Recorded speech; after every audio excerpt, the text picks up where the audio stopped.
Chat? How the hell do I already have 2 bots in my goddamn chat? Oh my god, hold up.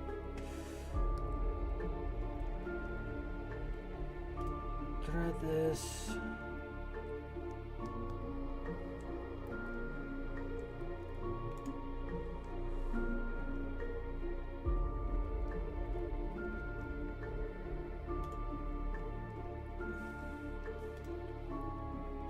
Alright.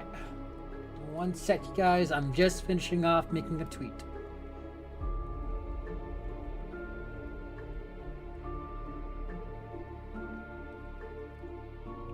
Ba, ba, ba.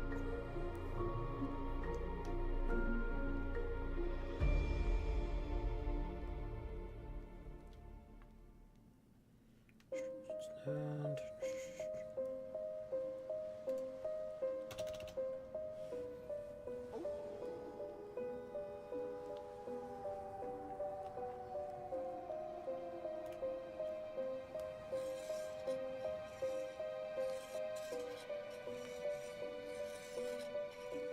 boop.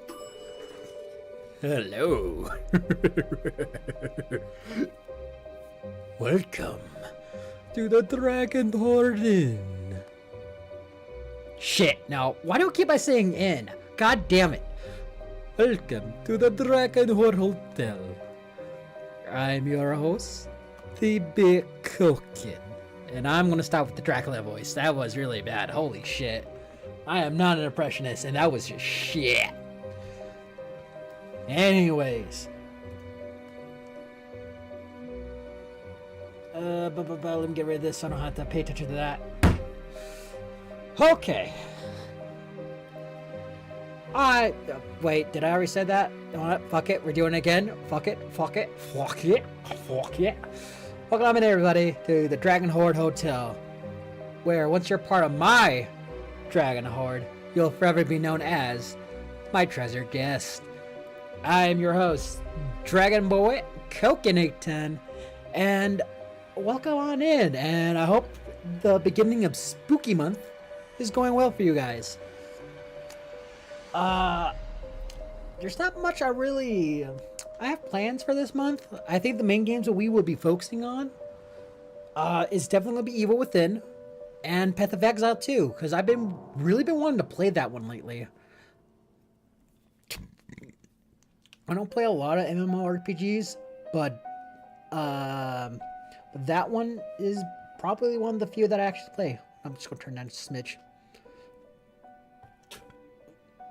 Besides that, yeah, no, I want to do something a little bit more festive for Spooky Month. I don't really think I really celebrate Halloween too much, at least on this stream.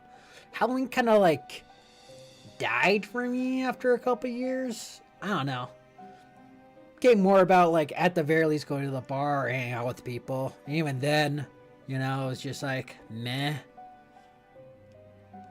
But anyhow, enough about me. It's all about me. Who am I trying to kid? Yeah, I'm actually tempted by all right. My partner does not want me to buy this. They have literally told me that they would kill me if I ever bought this costume. But my town has a spare of Halloween, you know, and we were going looking at costumes and stuff like that, and I saw one of my favorite SNL characters. And apparently they have it's a duo group. It is the Andy Samberg and Justin Timberlake's Dick in the Box guys. And oh my god, I was so tempted on buying it on the spot. It even has like an inflatable little like was it inflatable? I don't know. It has like the full costume of the guy, the characters, and like a little box that's like around your crotch for the bit. And then apparently they also have like those little like inflatable penises too. So if you just put those together, oh, it'd be so funny. But you know, I can't. I'm a parent and I can't do this type of costumes anymore. Even if I do a duo with one of my freaking roommates, and or do and like go to a karaoke bar and sing in costume, that's not allowed. Fucking bullshit. Anyways, besides that, all that you know, I also saw like a Bleach costume and also a Bleach mask, which is so fucking dope. I never see Bleach. I never see anything for like anime, and the fact that it's kind of gotten normalized where Bleach has costumes at Spirit of Halloween is crazy for me. And they have the Bankai Ichigo, the OG Ichigo Bankai costume. Then they have like a mask for the full face, and then they also have it for like your eye, because if you watch Bleach, at some point Ichigo kind of has like just a small little piece of his mask around his eye. Really cool. I was actually half tempted to buy those too. Like, God, anime has become so mainstream lately. It is insane to me. Like, I remember how like nerdy the shit used to be back in the day, and now everybody's like super into anime and shit. God, I think last time, the first ever cosplay that I've ever bought, what's that one cosplay company? Hold up. I bought it from a company a few years ago.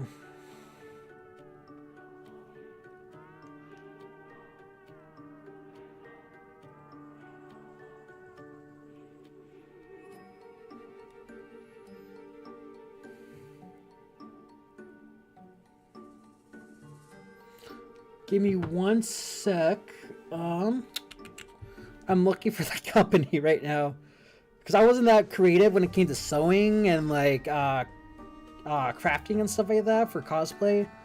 Let me check my my Instagram.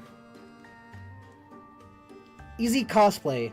That's where I bought my costume at. And this was the only time I ever bought a costume specifically from a professional company. It was for it's for Kirito from SAO. Judge me as you will, that shit slapped until I like rewatched it and found out, wow, this shit's hot garbage. Oh my god. I cannot tell you how disappointing it was rewatching SAO, because I think that came out right when I was in middle school. And then I did a full rewatch for Alkalization when it came out. So like 3-4 years ago. God, it's been so long since it came out. But yeah, no. God, I was on a weird SAO kick for a long time. Now I think about it. Because like, okay.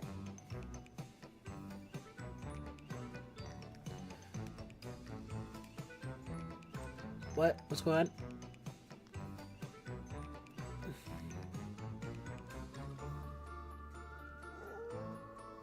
Okay, hold up. Give me a sec.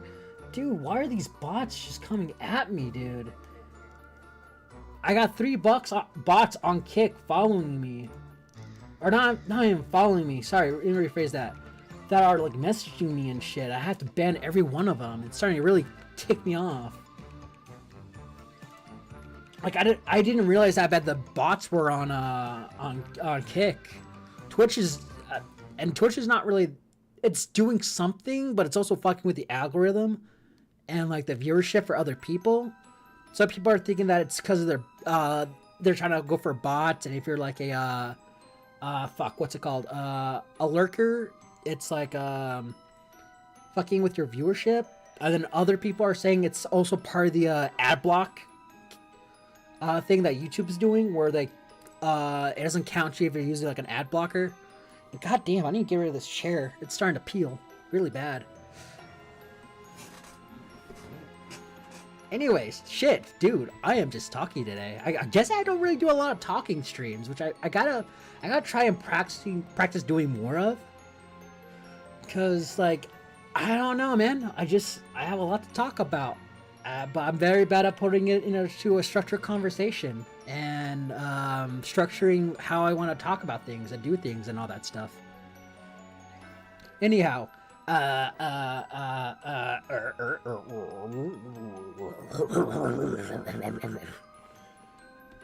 besides the bots and stuff like that, oh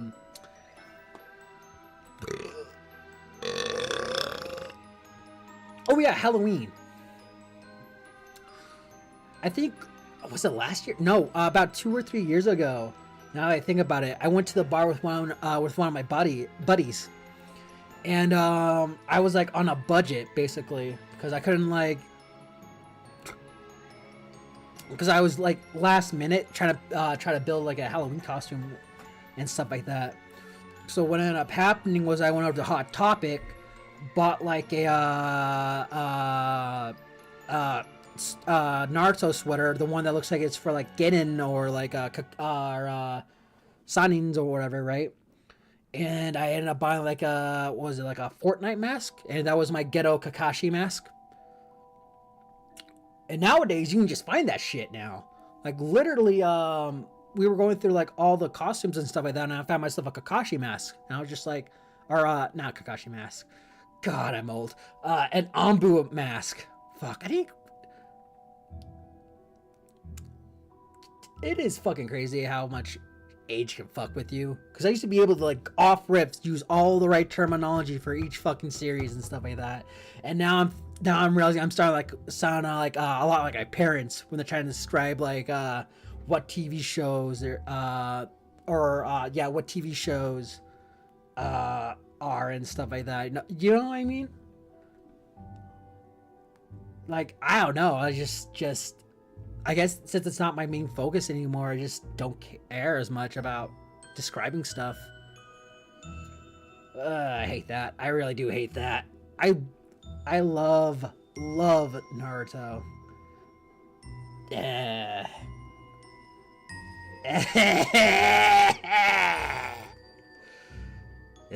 Anyways. But yeah, no. But what else did I see while I was over at Spirit of Halloween?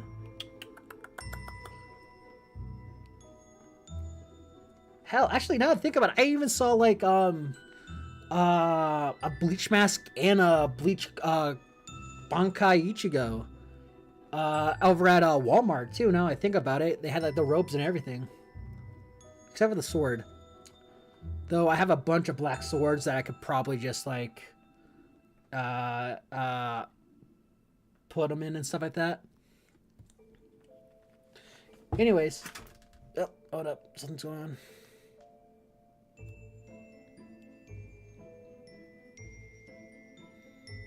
Sorry, people are following me on my Twitter. Anyways,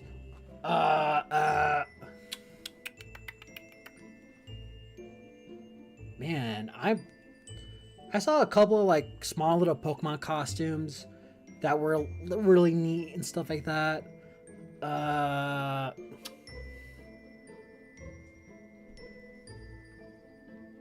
God, I'm trying to think of like what other costumes kind of like caught my attention, but I think it was just mainly just the anime stuff.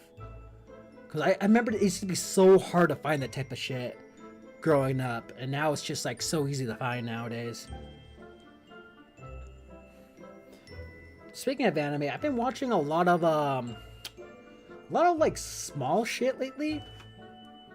Like I don't know, I've been needing some more wholesome shit to watch lately.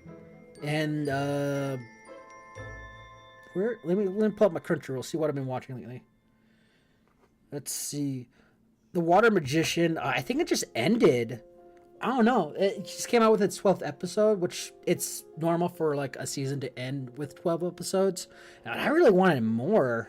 I felt kind of underwhelmed with its current ending of that season. Like, it was cool and all that, but I just felt like there could have been more.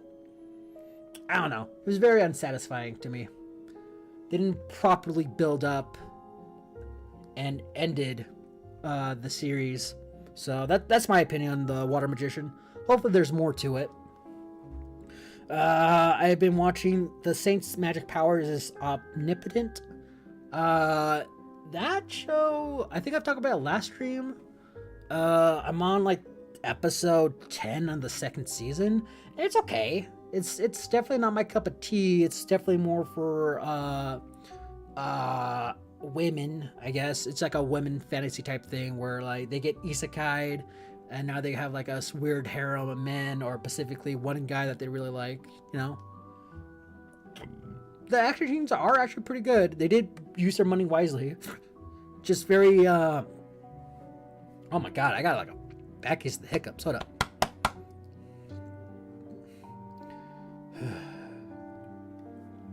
Take a quick swig of water.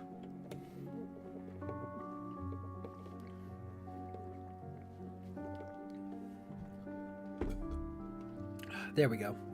Anyways, what was I? Oh, right. The Saints' magic power is omnipotent. But yeah, no, the characters are kind of one note for the most part. It's just it's that romance. It's just the romance bait super hard, which it's obnoxious how much they do the romance baits, cause like they already act like a couple. They're doing couple things, but then they're just like, no, he doesn't like me. We're just doing this because of friends, or he's just being polite. Blah, blah, blah, blah. Like that shit has been driving me up the walls. God damn it! Just ship him. You already made the ship. It's fine. Let it fucking set sail. It's fine. Oh, by episode fucking 12, hopefully it would be the ship is sailing. I haven't really picked it up. Oh shit, I just been watching this one recently. The Ascendance of a Bookworm. That one's really good. If you guys have not heard of the show or have been like sleeping on it, do pick it up. It is, if you like shows that talk a lot and do like a lot of building things to fit fit the medieval modern things going to the medieval times or whatever, that shit fucks, dude. It really fucks. It's so good. Basically about a person who got isekai'd and has an obsession with books and wants to get a book. That is the quickest way to describe it. It is a lot of fun. It takes its time telling the story that it wants to tell, and the characters are they're not nuanced, they're very, I say outside the main character, they're very like paper cutter, but the talks that they have for it when it comes to building a business, making products, putting them to the market was very interesting. I don't want to spoil too much, but there's talk of how their religion works and kind of like what they do and stuff like that. That's also interesting, and how they play that within the story. Overall, it's just a very well crafted story. It's like a 36 episode series. Go watch it. It's really good. All right. I was trying to re-pick up Full Dive, the ultimate next gen full. Oh god, I forgot how fucking long this name is. Full Dive RPG is even shittier than whatever. Basically, it's about like this kid. I vaguely remember what's going on with him. Basically, VR is super realistic. People didn't really like the super realistic part in the gaming market. And dude just loves playing VR games. He buys a really shitty game that he has to beat, and if he doesn't beat it, or if he dies in it, it will destroy his VR set, and he doesn't want that, obviously. So it's a comedy. It's a hard comedy.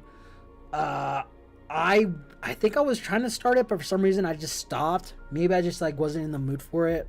I don't know. I just need at work. I just need something that will just talk at me while I just do my stuff lately, so that way I have like the background noise to help me focus. Lately, music hasn't really been cutting it for me, which really sucks. But you know, maybe it's just too much. Listening to the same thing. What else have I been watching? Oh, Clevitus. Oh, Clevitus was really good. I feel like it didn't really focus too much on like on the raising part of the of its premise of the main character trying to raise a little like prince. But you know, but you know, the action was really great. The characters were fun, and interesting. The villain in it was so cool. Oh my god, dude!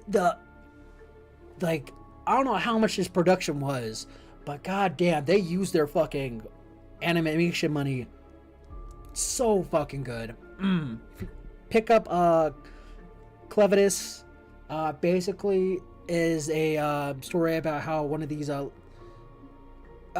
demon lords, I believe, is what they describe themselves as. Basically, it is about how basically this demon lord gets attacked by a bunch of heroes, slaughters them all, attacks the main capital of this country that sent the heroes, and he basically adopts the next young prince in line, which is a baby, and it's him trying to kind of like, I don't want to say it's him raising the baby, because that's not really what he wants necessarily. Taken care of would probably be the best way to describe it. It's learning, man, how do I describe it? Because it's weird how he describes it. I guess he's like watching the potential of the baby and watching him grow and go on his journey or something like that. And then he has motivation changes to like, oh, I want to be the guy that controls everything in the shadows. And I'm going to use this prince kid to do it and blah, blah, blah, blah, blah. So, again, I'm oversimplifying things. I'm not giving all the well-deserved details that it needs, but it's very interesting. It's a lot of fun. I think it just ended its season also. I think it's a 12 episode series. And yeah. And then Deadon just ended its season 2, I think.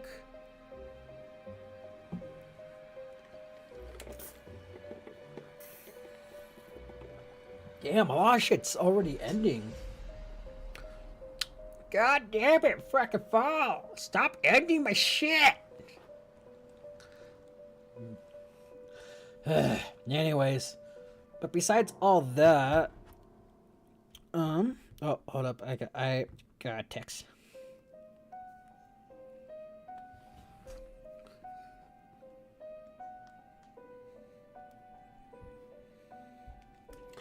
Anyways. Yeah, but that's what I've been watching lately. I don't know. Maybe I need to branch out of Crunchyroll and try other apps and stuff like that for anime. But outside of like those apps though, I don't know. Like, I don't want to watch Hulu or Disney mainly because I don't have the account and I don't want to spend money on that shit. I know my family has it too, but I use my Fire Stick on my living room TV. So whenever me and my roommates want to hang out and just watch shit, we'll just like use their stuff for it. The only annoying thing about using the Fire Stick is that it's connected to my my family's house, and their electronics are like doorbell, video doorbells and stuff like that.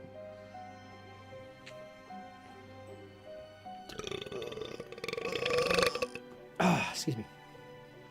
Yeah, but they have like video doorbells and stuff like that, and they have it like pre-programmed for if somebody's outside, in front on like the porch or back porch, it'll shrink your video or movie or show whatever, and then show the full image, and then after a couple of seconds, it'll turn to a small box for you to watch your show or whatever. Like, it's annoying, and usually that's why I've been avoiding watching it. I'll probably talk to my folks about how to turn that off on my end at some point. I know this weekend they're not going to be in town. Like, God, I'm actually kind of fucking. I am so goddamn jealous. So apparently, my family's going over to Seattle. We have a bunch of family up there, and basically they're going to be watching the. I think it's a home. Oh, actually, it's a home. Yeah, it's a home game for the Manners. Me and my families are very huge Seattle fans. Name a sport, at least most of them. My old man would say that he's a big fan of the Seattle team. I think the only one that he's not a big fan of is actually just the Krakens, and because it's hockey. I don't think he's ever watched a hockey game before. And to be fair, neither have I. God, I still have my foam finger and my Ichiro plaque from like my first couple games that my family watched. And dude, baseball has changed a lot over the years, dude. Like, oh my God. Like, the pace is a lot more faster. Things happen a lot more, and Seattle's been really killing it this year. I'm not sure if we won our last like 6 games. Hold up, let me look it up. Look at the Seattle stats.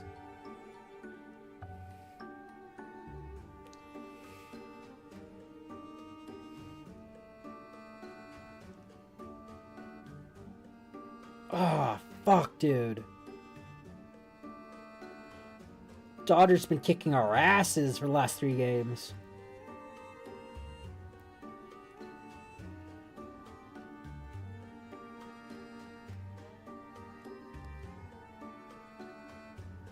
Wanna know what's worse about this? Besides the last game, which was, 2 days ago? Hey, what's up, Sparta?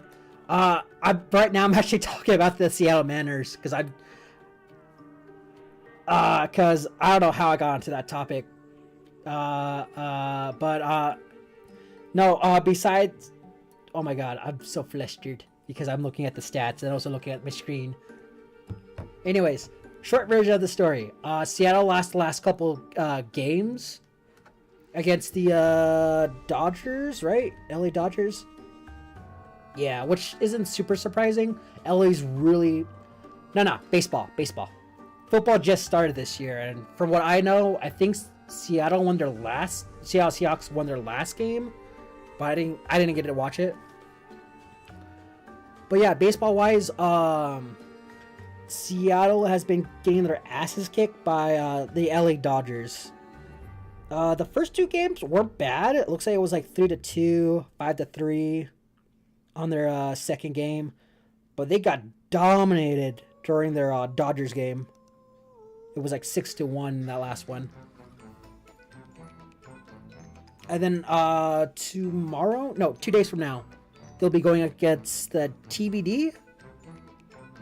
I have no clue what the hell the TBD is. I never heard of that. I don't think that's a team. I don't fucking know. I don't know too much about baseball. Anyways, but yeah, no, my family, specifically my parents, are going up to Seattle to go watch the home game up there. That's how I got in that conversation. Okay, cool. I'm glad I've made full circle of what's going on.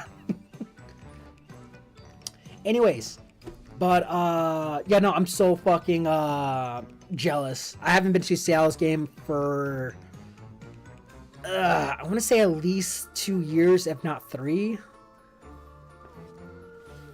And though, I also want to go to a hockey game too, because I heard those games are hella fun. Hold up, I'm stretching real quick. Sorry, got the old man body going on right now.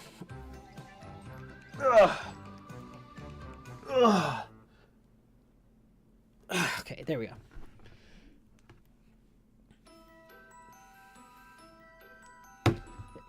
Anyways, but yeah, no, I want to go watch a Seattle's Krakens game. My friends tell me that I should start with something smaller, like a college game, because I guess they do a lot of crazy shit for their college games.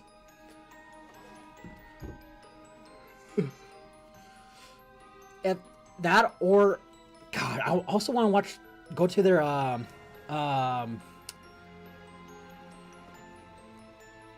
right. Full disclosure, I don't know shit about football, soccer, or hockey. Like, sports was not my thing growing up.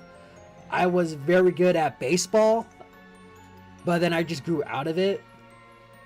But I do want to go to like actual like live stadium games because if the baseball if Seattle games are like fucking crazy and shit, then imagine going to like a full stadium for the Seahawks or the was it the Sounders? That's their, yeah, the Sounders for soccer. And those stadiums are huge. Like, oh my god, I've only seen the outside of the Seattle stadium for the Seahawks, and that shit's already pretty fucking big. And I think it's literally right next to the soccer stadium too. Oh my goodness, how am I already tired?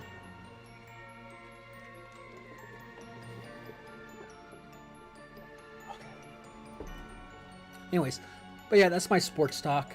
Not good at sports, but it's still every once in a while I like watching them and support Seattle. And brain, work, please, work, work, work, work. Now we're done talking about the fucking sports shit. I want to talk about D&D because a lot of shit has happened since I last talked about D&D. So, basically what ended up happening in my D&D campaign that I'm playing with my roommates and stuff like that, basically we ended up doing a side job because it was on the way to another city that we were going to. We are basically we ended up going towards the mountains. I can't remember the names of things right now. It's escaping me right now. But basically we went over to a temple of... Actually, hold up. Let me come back. I'm gonna go get my notes real quick because I actually did write down some stuff.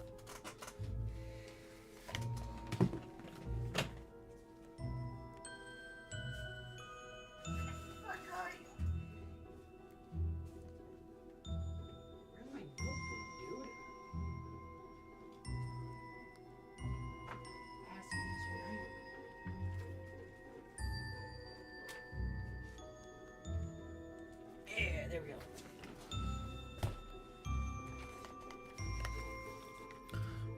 Yeah, I didn't write down the places that we went to. However, I did write down the some of the more important stuff, like the gods and stuff that we visited. Hold up.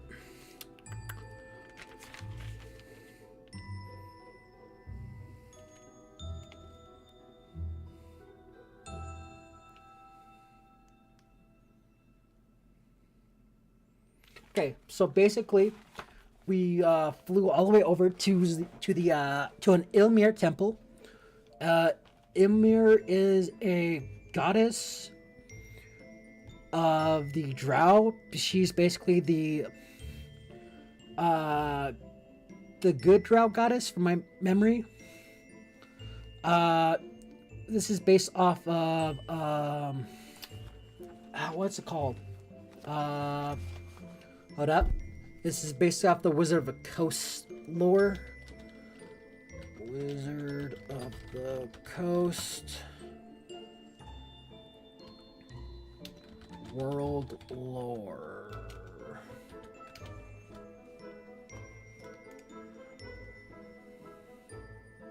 Forgotten Realms. It's based off the Forgotten Realms lore. So if you know anything about Forgotten Realms, you would know that the Drow basically kind of splinter off. So when it comes to like their actual let me look up Drow gods.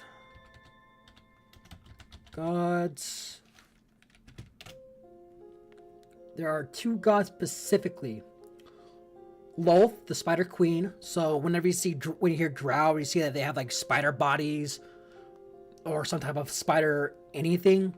That's basically from that side of their lore. Basically, Lolth is like this evil goddess who's like, depending on whatever lore you want, she's either like a full spider lady, half spider, half drow, etc., etc.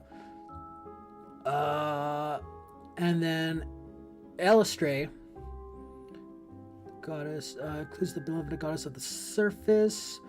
Elistray, if my memory's correct, Elistray was basically like the god of dance, beauty, the goddess of beauty, song, dance, and the surface world. She's benevolent, benevolent, holy shit, goddess of drow, working to guide them towards a peaceful existence on the surface, away from the darkness of the Underdark. So basically, our first trip, we were basically going over to Illustray's temple. Got to the temple. It was destroyed. Looks like somebody was trying to find something in there or something, but it was just heavily destroyed. We took some. We drank some special water. What was the effects of that water? It was basically like blessed water from Illustray. I'm trying to remember.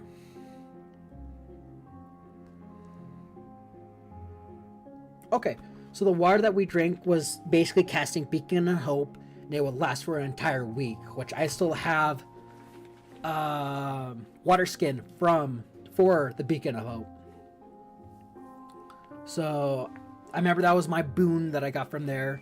We also picked up a it was some type of elven bow. Oath bow.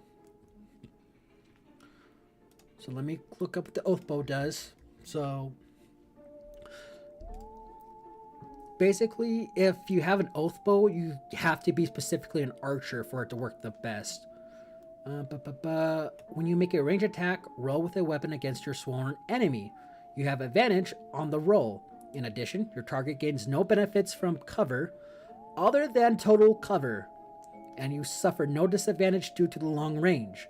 If the attack hits your sworn enemy, it takes an extra 3d6 piercing damage. While your sworn enemy lives, you have disadvantage on attack rolls with all other weapons. So it only really works if you have someone that specifically uses bows. And this will come back later because some good shit happened with this bow. But yeah, no, we went down, learned some more about other gods and stuff like that, and the separation between them, and who is the true enemy when it came to the what are the gods called?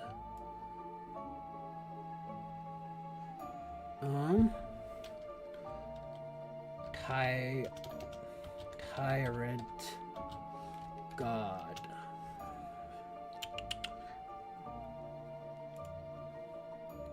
Bane.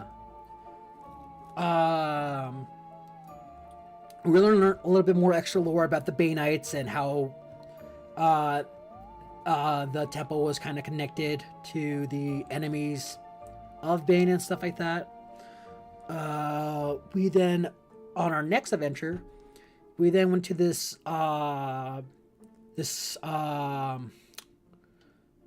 it was described that we were supposed to be going through like this big jungle terrain type area, and no one was like around this jungle area.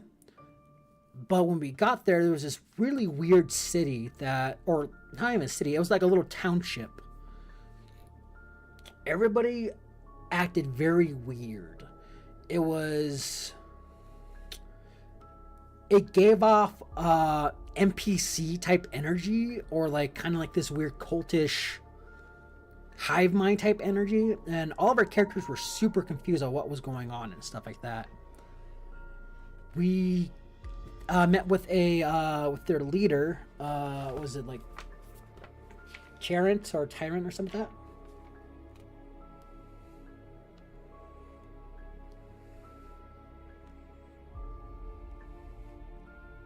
Torkel. No, not Torkel. Torkel is a homie. Anyways, it started with a T, but basically we met with this wizard who told us about this strange seed that came from the sky that hit the earth and spread its gift around. We were hired by another character to grab the seed for him, and they would have become like a sponsor. Basically, they would have given us like first dibs on any items that he was willing to sell. But we had to bring back that seed. And after we did our kind of our interrogation and our like very like I guess look around the town, we decided to walk through the forest. A lot of weird shit was happening in this forest, dude. Like this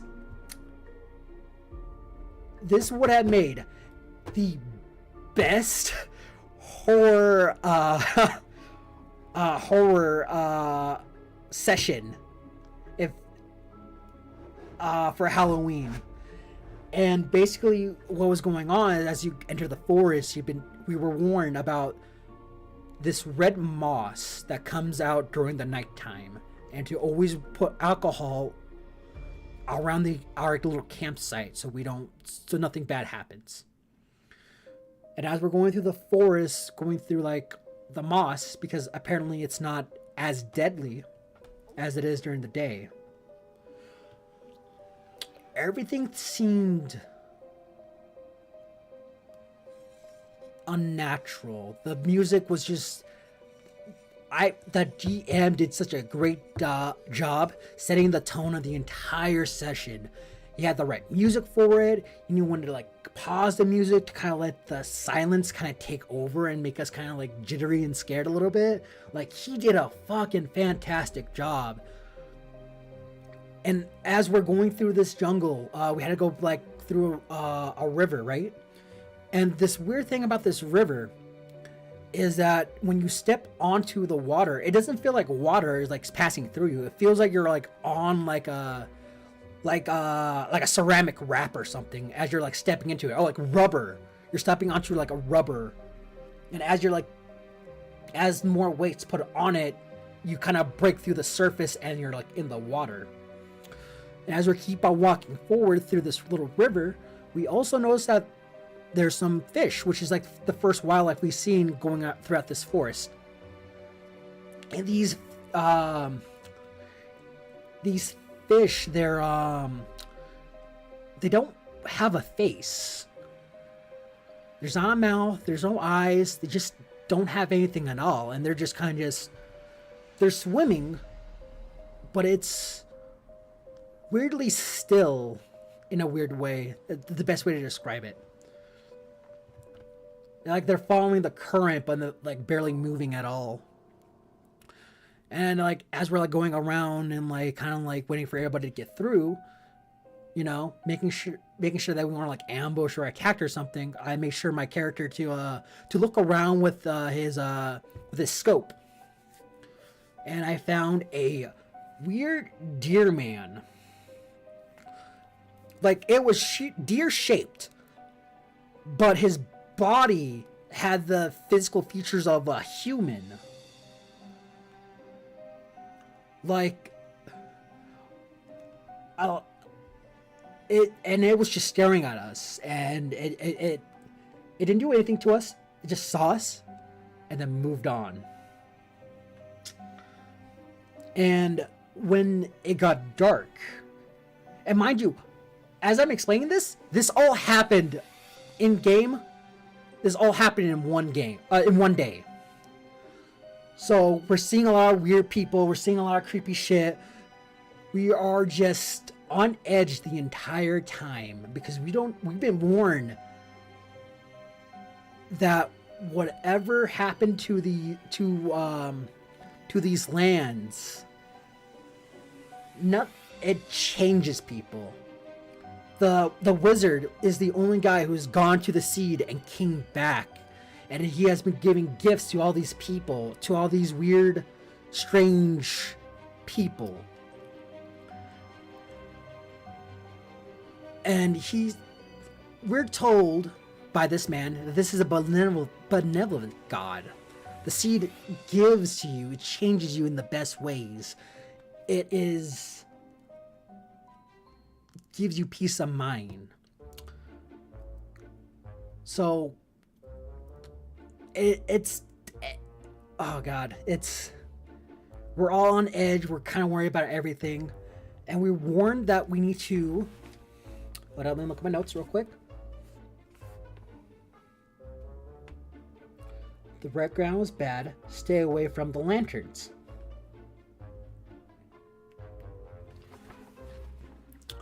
So, as we hear this, right, we were also warned that we need to go to an area of the forest that did not have the red moss.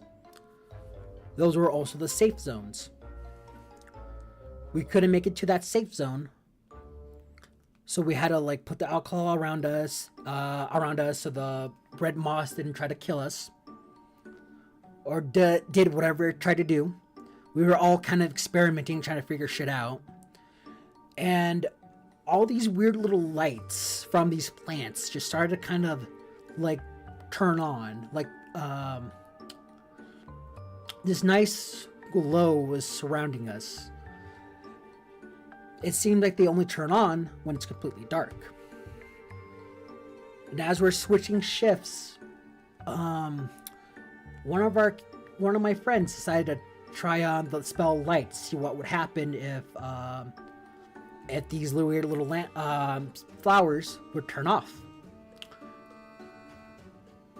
And he's the only one that notices this weird creature. It's the how I imagine and how I kind of remember how the DM described this creature. It was this big, stalky creature. Not like Slender Man, but it kind of gave out that same vibe as Slender Man.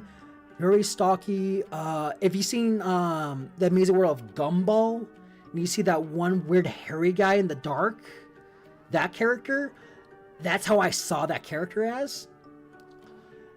And it would just go in between the trees, kind of traveling around it. And when he turned his light off and the flowers came back on, it just, again, going through the trees, but you didn't see it come out through the other side of the tree. It just disappeared. The second day, we just keep on going along our route, just trying to find the seed, the magical meteorite, whatever it was called. And excuse me. And we ended up going to the dead spot that we were told that was supposed to be the safe zone. And there's this, we go towards like the center of this big giant circle, and these weird crab-like monsters come out from the ground. They don't do anything to us. It just exists. And then we find out it somehow is connected to the light. And as long as we're around this thing, nothing's gonna happen to us. As long as we don't like give it any attention, let us continue doing its thing. It does not see us as enemies, and it's just leaving us alone. However, it gets attacked by those weird stalky creatures that we saw the other night, and if my memory's correct, it's literally clawing at its body, it's trying to rip off its ectoskeleton, right? And this crab thing isn't trying to fight back because it's focusing on its job of with the flowers, at least that's what we're assuming. And it is this horrific scene, and it changes the characters. One of my allies, this big flashing light happens, and one of the characters goes through a change. he has gills, and he's starting to grow some scales. This process goes for a while, but it's important to bring it up now. So we are continuing on our route after this horrific scene happens, and we see a river, or not a river. We see a waterfall, and we kind of get curious, and we go towards the waterfall.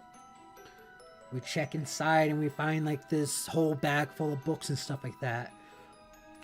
We didn't make it to the next dead spot. If anything, we're more afraid of going to the dead spot than anything else now. So we're just staying where we're at and just making sure that we're staying by the flowers, put the alcohol on the floor in our camp, and just making sure that we take shifts again so we don't get attacked or something. And our wizard is reading the books, trying to find out what's going on. And he finds out that one wizard guy, it's a journal of that wizard guy who told us about the forest or the jungle or whatever, and his experience going through the jungle, about how he was so scared, how he was going crazy, he didn't know what was going on, he didn't know if he was going to survive. Some of his friends died, and slowly his writing changes from him being scared and frightened to kind of having these weird epiphanies about how good things are starting to be, how I'm feeling the change in myself and realizing I kind of like what's going on. Well, what's going on in this forest, and how everything's kind of coming together. And the seed is this goddess. I need to keep on trying to find that seed. Wizard tells us what's going on. We take that information as we will. My character, Grok, he's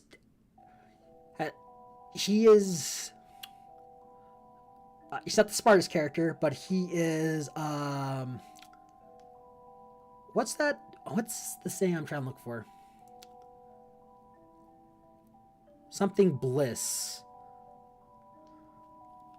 He hasn't seen that as much of the scary shit that's happened. He's oblivious to some of the scary shit that has happened besides the deer and the fish. And he's just kind of just okay. Alright, fine. Let's keep on going forward. And then we get closer to the center. And there's a town. A destroyed, decrepit town. And as we keep on going, looking at stuff, we see a bunch of skeletons. We see some of the former residents that used to live there. All these houses are destroyed by age. And luckily for us, in the house that we decided to sleep at, there was a bunch of flowers and stuff that kept us safe for the most part. And then we kind of realized in the journals that it did mention a couple of small towns around the seed that used to exist. We couldn't find any belongings, we couldn't find any clues, and we decided just to camp there. Everyone's scared at this point. They don't know what's going on, and all of our characters at this point. Two of our party members are frightened and scared, and they've changed from this experience. And as it was my shift and another, I should probably just say names so it's easier for everybody. Hold up real quick. I wrote down everybody's names. I don't remember them off riff because I'm not that smart. But I gotta open my phone up.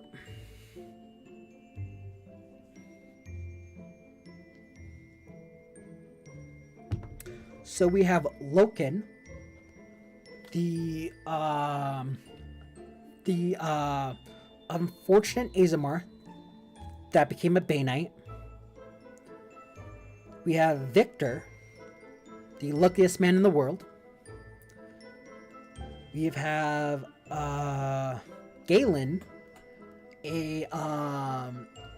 a former prince who was exiled from his country due to some very evil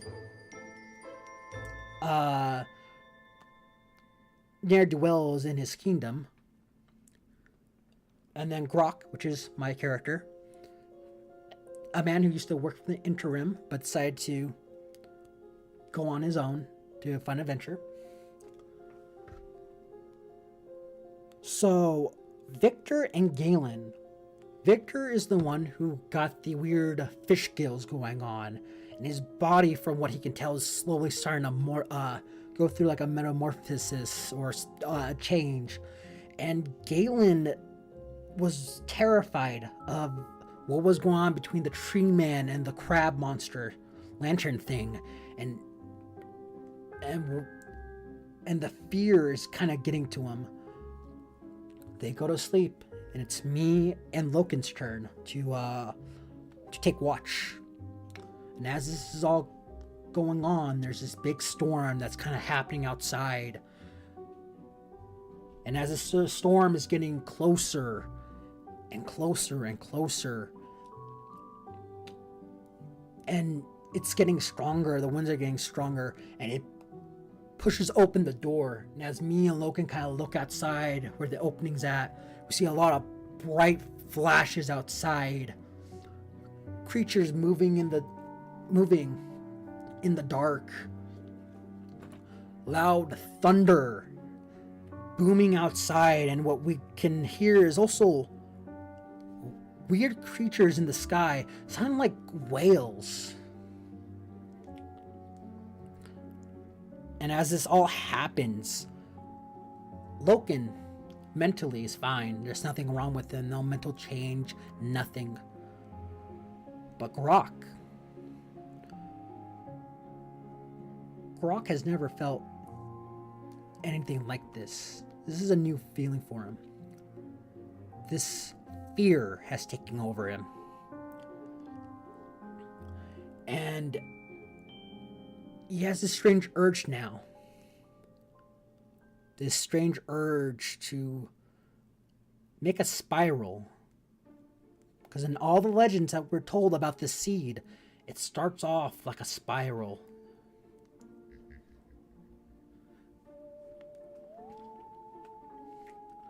The next day, we all continue.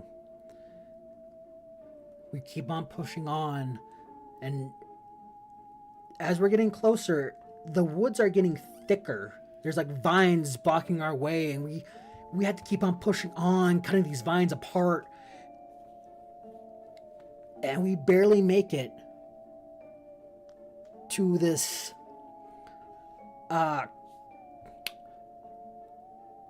God, what's it called? Lack of a better term, the crash site of the seed. We're kind of around the crater. And we get closer towards the hole. It is quiet, eerily quiet. As we get closer and closer, we see how we get to the hole, and it is a very dark, deep hole. We did a couple of tests with light, and our estimate is that it was about 200 feet down, if not more. And as we kind of talked about how we're going to go down there and try to find the seed, this strange creature flies up. Let me look for it real quick.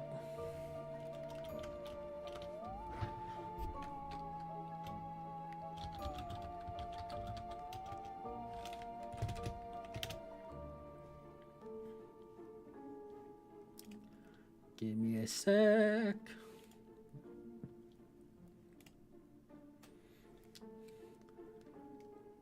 Hold up. I'm waiting for it to load.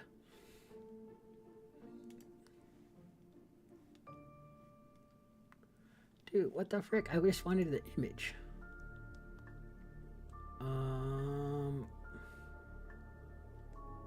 Open image in a new tab.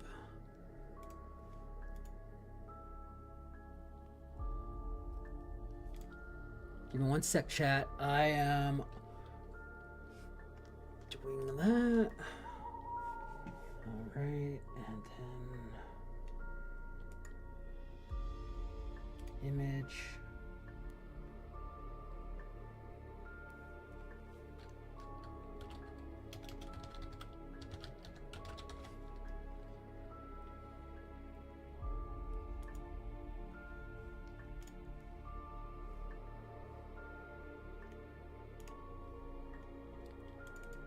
Give me one sec, I'm almost done.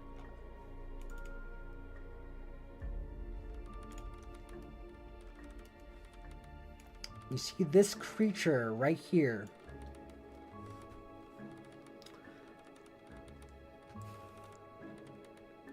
And it's just floats up, just spins, making a spiral. Grok, out of this new fear, backs away from it, about good 5 to 10 feet away from it. The other party members are confused, trying to figure out what they're supposed to do. And in that confusion, they remember that the wizard told them that if they seek it out, become part of it, something might happen. The change will happen. And Loken, out of fear, decides to tell Galen to run. However, he was trying to get him to run away. But Galen ran towards the plant because he failed his save on the spell command. So as Loken runs towards the middle, what is that, an orifices? Let's call it an orifices. As he runs into the middle piece, gets sucked in, trap. And that's when the fight begins. And oh my god, this thing's called a body taker. And it is a bitch to fight, alright? Basically what it does is that every attack that it makes with its vines, you have to do a strength saving throw, and if you fail that strength saving throw, you're God, what's the word I'm looking for? You're restrained, basically.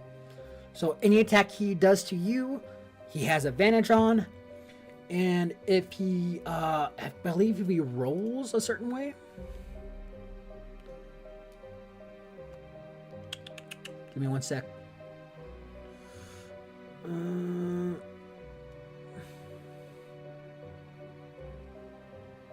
Oh, no, we're grappled by this creature. Okay.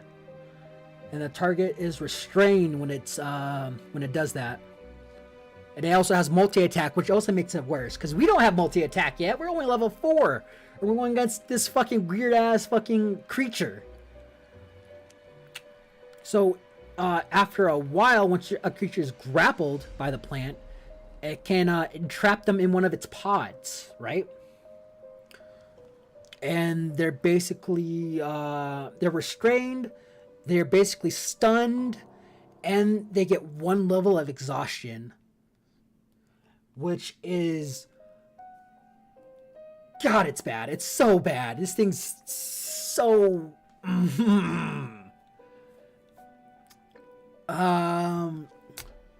Galen is trapped. It's trapped for maybe a turn or two. You are able to use the help action to get your friends out of this creature's pods. So while this middle pod is like trapping whatever victim is there, it's also sending out these ghostly vestiges of people. That wizard that we talked to was one of them. So it was a wizard duel between Victor, the luckiest man in the world, and that guy. They have their duel. He's keeping him distracted. The pod is sending out another creature. This woman that was that we were doing some test on from the village that we first walked into. She appears and she has a knife. And oh my god, it was a hell of a fight. Grok got captured in the pod. And it was up to Galen and Loken to fight the monster, as well as survive. And we beat it. We did beat it at the end of it. It wasn't TPK. Nobody died.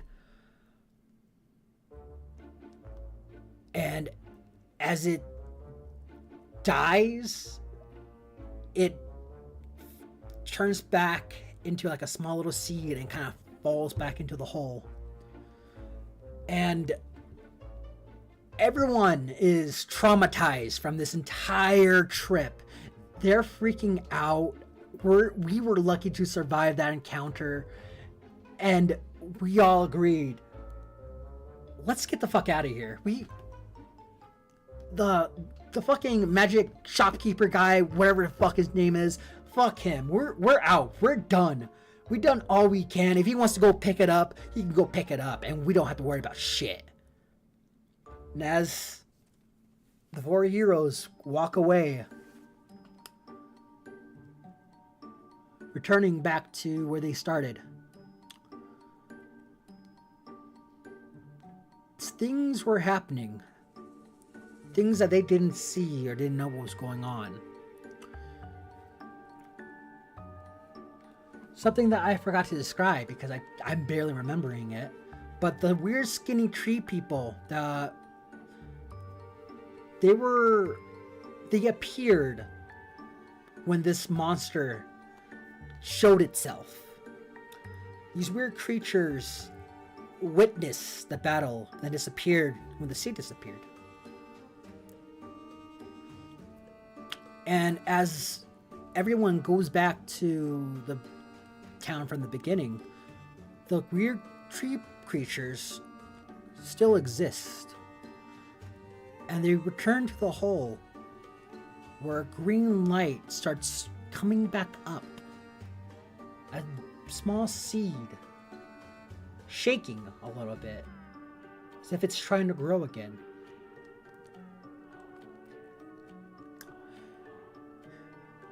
And as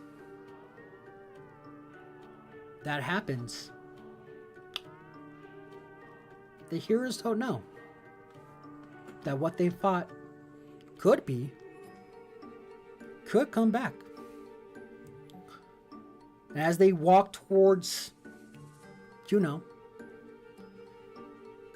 the town, they notice that nothing's really changed.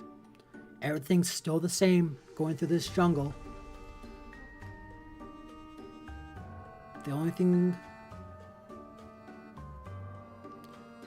as they kind of come out, they gather their things, burn down the town, to kind of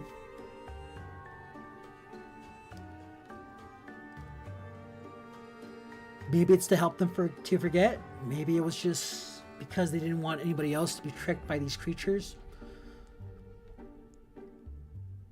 But when they left, they've all left changed.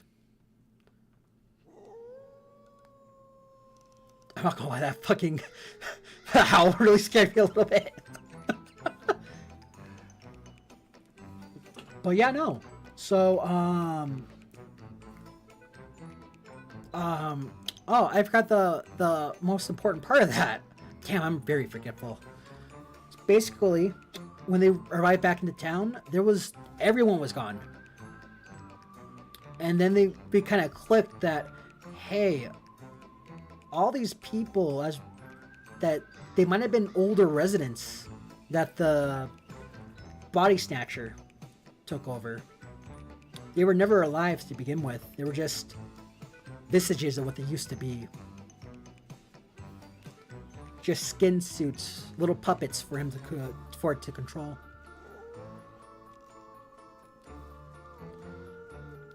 So in order to make sure everybody else was safe, nobody else would get tricked by these things, hopefully they purified the as best they can. They try to purify it with salt, burn the entire village and the crops to the ground, and all of us left. And as they and after going through this whole ordeal, Grok actually wanted to go back, because seeing how the jungle didn't change, he feels like they only did half the job and that they needed to do more. The party didn't want to go back. We did our part. We're all barely survived that first fight. And at this point, if that wizard guy wants to go get the seed, he is more than happy to go get it. It's not our problem anymore, Grok. Gotta keep on pushing on. So they leave the town. They go towards the mountains to their next destination. And after a day or two, they ended up going to this big, huge mountain and found this hidden cave with large doors. Looks like it has some type of dwarvish type of writing on it, or not writing, depictions or whatever. And Grok walks over to one of the door knockers, right? He grabs it, he tries lifting it. These things are heavy as hell, but he's able to lift it up and like use it to knock.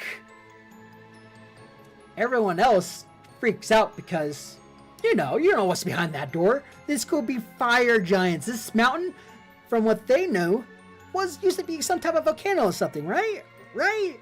This couldn't be a good job, right? And then we hear a bunch of gears turning and clicking. And as the door opens, we are met with an old dwarven man named, I have it in my notes, Torkel. Torkel's whole deal was that was basically he also found these ruins a long time ago, and these ruins that he was an old workshop. They used to what's the word? I'm trying to remember. Was it anima? Hold up. I need to look up the metal. It's a special type of metal. T&D special metal.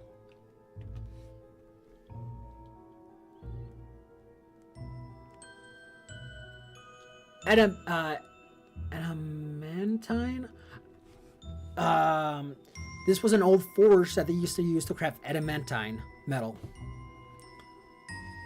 And they need to kind of find a way to relit the forge and stuff like that. A very wholesome adventure, something that they haven't had in a while. However, Galen did not want to be wanted to focus on going to the next city that he needed to go to.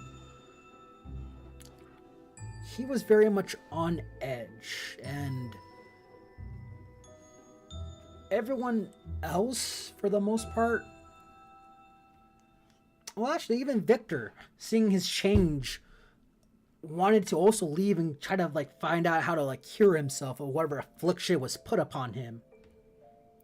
And me and Loken were kind of very curious, wanted to just kind of explore this, figure this stuff out, and it was very much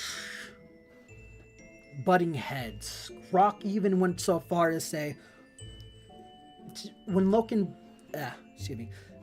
even said, "We don't have time," We need to hurry up and go to our next destination. Grok's, I'm running out of time. Grok basically said, that sounds more like a you problem. And Galen didn't like that. In fact, Galen ended up flying off to distance.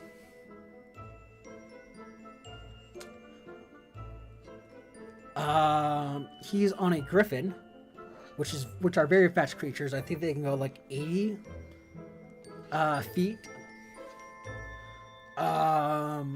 We kind of lagged behind, so we ended up losing him. Victor was the first one to go look for him. Me, Loken, and another NPC character whose name I can't remember right now, but basically he's just part of our team. Three of us kind of went up.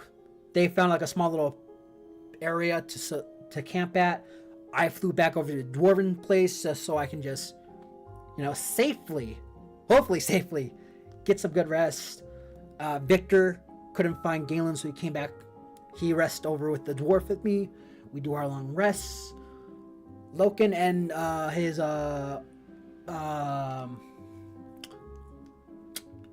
and his companion are attacked by a black knight. They didn't kill him, but Loken was the first one to go down. The other guy went down as well. As I knew where the camp was, I took Victor. We saw what was left of the camp, and one of our friends knocked out. We gathered all their stuff, flew off, and Galen, throughout all this, he found a small little campsite, went over, sat down, noticed that there was another person that was there, found his belongings, but not the person, and he just turned on the fire and just kind of just waited for us to catch up with him.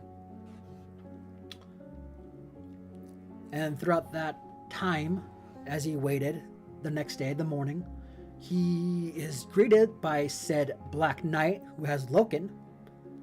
However, the Black Knight just throws him on the ground, grabs his pack, and continues into the woods without another word.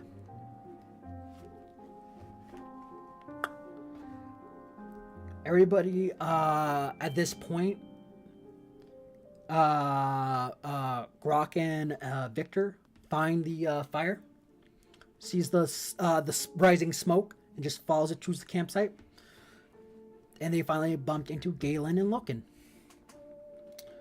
And this is when everybody kind of has like a really good heart-to-heart, telling them what changed them after going through that entire ordeal. Galen has... Oh god, this... No, we're going back. Hold up. This is not the tone I need right now.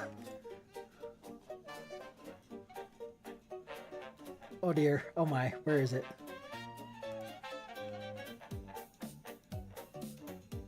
Hold up, guys. Give me a sec. Okay, I was looking at the wrong thing. Okay.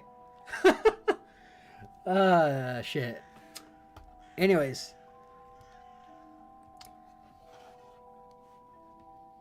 Now going through what was going on, Galen explains that he's a prince, basically, and he has people to save home. His brother, his sister, his father is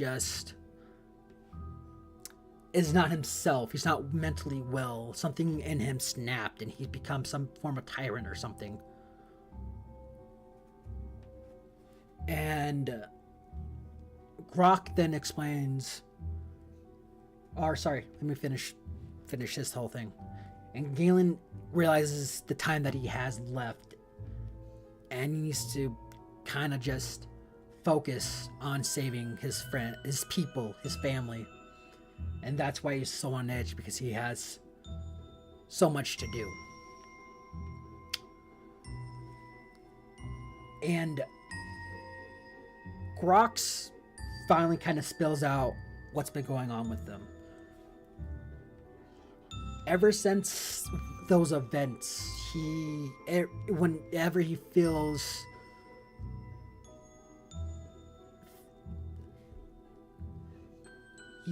as though something has changed him for the worse. Whenever he tries to focus on, whenever he feels like he has time and peace and he just tries to be on his own or something, he instinctively draws the spiral. He does this not out of habit, but as if it's a need, I guess.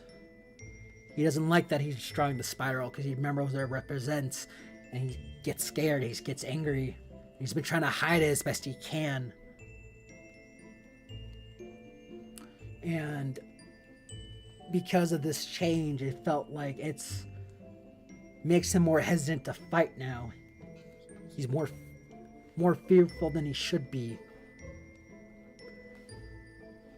And he goes into his backstory about how he used to work for the interim, those not high up there, but like the base of the street crime type of crimes that they needed to him. He was the muscle. If he needed to get money for somebody, he got the money from that person. It means you gotta break a couple bones or something, or make an example out of somebody. You know what I mean? Like, he was not a good person. And every once in a while, him being in a half-orc and all, sometimes he was put into a fight pit. Whenever there was somebody was, out for their fight or something, and they just need an extra fighter, they usually just bring him in. And the one day where something kind of clicked in his brain was the day where he killed the original Reckoner. And when he killed him and won the fight, that was when Grok's story, the Reckoner story, began. But after dealing with whatever that thing is and his faults in the last couple of fights that he's been in, because he got taken down by an orc general that we defeated. Then after that, we fought an Oni, and Grok couldn't even land a hit on the Oni. It was just able to fly away and dodge all of his attacks. And finally, with the seed, the creature, he barely contributed in that fight and was even trapped, not able to keep on going, and it changed him, and for the worse in his eyes.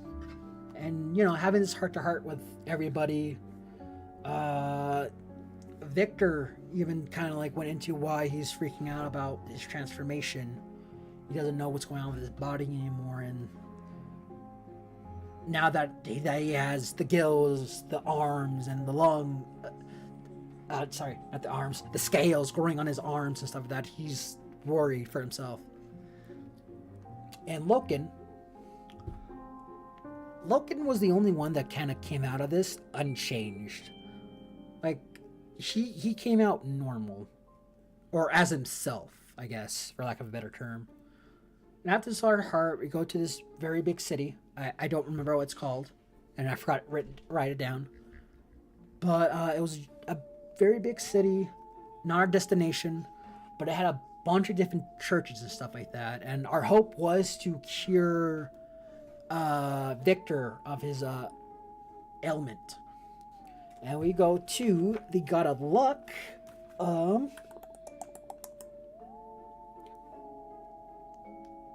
Tamara? Yeah, Tamara. We go over to a church of Tamara.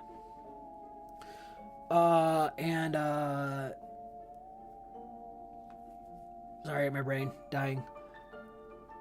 Galen uses his noble background to go talk to the high priest of Tamara, and all of us try to find solutions to our ailments, I guess, for lack of a better term. Grok could not be cured, so unfortunately he still has the spiral itch, for lack of a better term. Victor gets cured of his ailment and was told that he is the Tamra's favorite little guy, and tells him of what could happen in the future. And the way they cured him, in D&D, there's a certain magical weapon called the Luck Blade.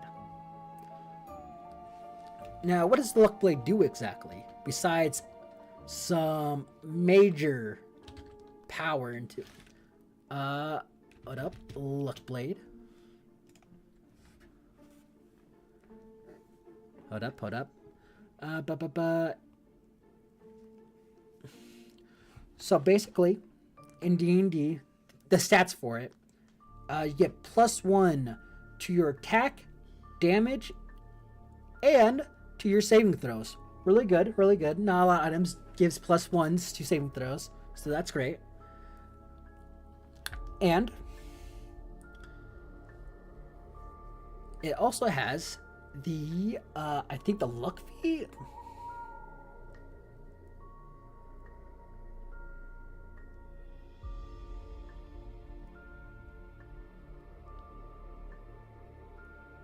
Okay, and yeah, basically it's able to give you the luck feat, which if you don't like a attack roll, ability check, or saving throw, you can re-roll it, but you have to use a second roll.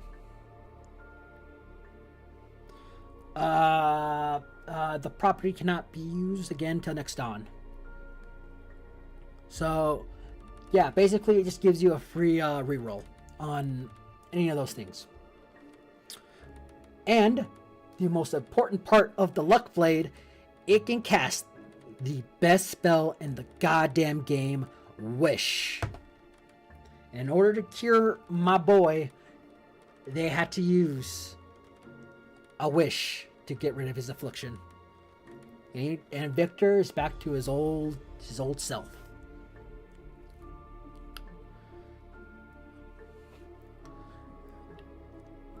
And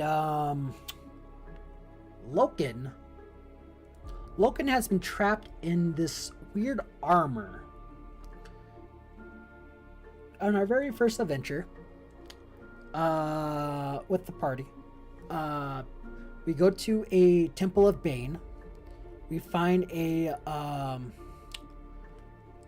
magical item that required him to sacrifice his, I believe, his right hand to grab it. And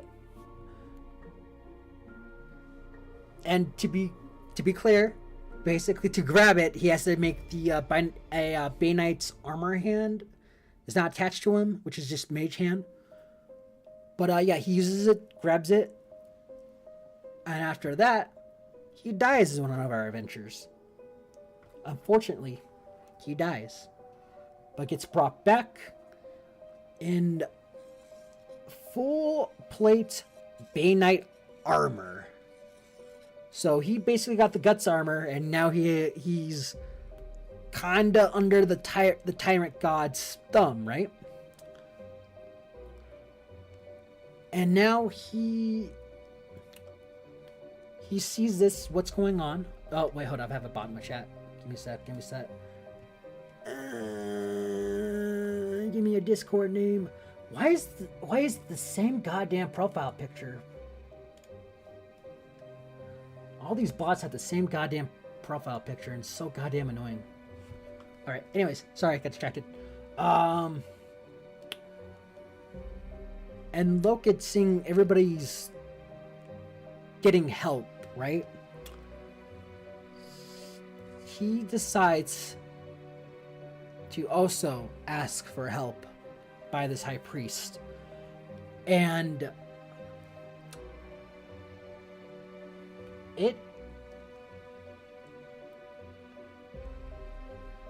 we get to learn about Loken's backstory, right?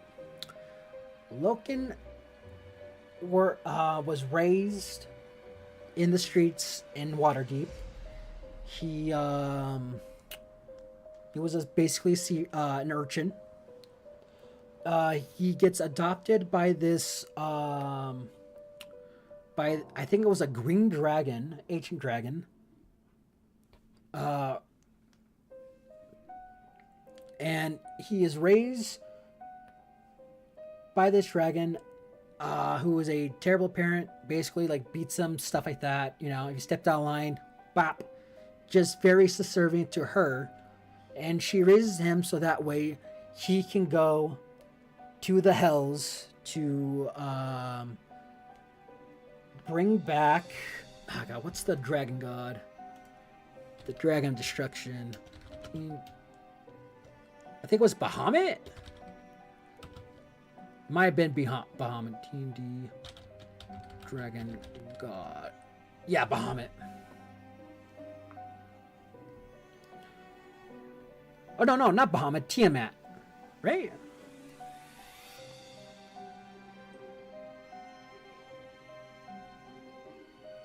Yeah, Tiamat. Sorry, I'm not good with the lore. I have not been taking good notes, but fuck it. It makes my character funny. Anyways, but it turns out Loken's dragon mom basically was raising him so that way he can go to the Hells and release Tiamat, because he is an Azamar. And Loken has another heart-to-heart to us, telling us about his backstory and what he wants, and about all of that. And she's been doing everybody else's bidding, but he's never really thought and stopped about what he wanted to do with his life and what he wanted to achieve. And for the first time, he steps up and decides that he wants to be rid of this armor. He wants to be a part of our group officially, I guess, or he doesn't want to be alone on this journey of his. And he is blessed with a wish, and he's revived back to his normal self. No armor. You see his real face and stuff that we have not seen since the first campaign. And he's just a normal guy. And it was a good character development moment for him. And it was a lot of fun going up there and doing all this stuff. And then we did more dumb shit after that. So after that, we did like a whole what's the I'm trying to remember what interview. We did a whole interview process over at a guild, basically. And we ended up getting a bunch of different recruits. We ended up getting a new smith, a runesmith. We ended up getting a old veteran mercenary. We ended up getting a I believe a druid. And then we end up also getting a random dude. And we got them. We talked to them. They want to know what we offered. We told them what we offered, and we made a little scroll thing of who they are and they're going to be part of our guild. Blah blah blah. We sent those four characters off to our main base, to a keep. So we sent them off, and we recruited one elf to come with us. This elven woman was used to live in a village that got burnt down by a red dragon. I don't remember if it was ancient or it was just a regular red dragon. And she just needed work and wanted to just join our group since we were putting it out there that we're looking for new people to join us. So she's going to join our group. We're probably going to give her the Oathkeeper bow. And yeah, we'll probably have a lot more adventures because that's where it ends, guys. That's where that last session ended. And it was so fun. Oh my god, dude. I had to go to a dark place. I had to go into a deep, dark place in my fucking belly just to pull out all that emotional shit for Grok. And I'm excited for next campaign. And out of everything from Grok, he's kind of that development. Apparently, the seed was either a herald or like an acolyte of another creature. What was it? It was some type of title of change. I don't remember what it was exactly. But basically, Grok is thinking about maybe making a new god of change, or maybe trying to fight whatever this creature is, and it's going to be interesting. I'm definitely going to be talking to my Victor about what the process is going through him. He wants to Grok wants to be whole again, and this whole change out of throughout this entire journey has been his main theme for his character, going from just a what's the word I'm looking for, like a loan shark or whatever, or the muscle or whatever, becoming an actual person. That's been his whole character arc that I've made for him.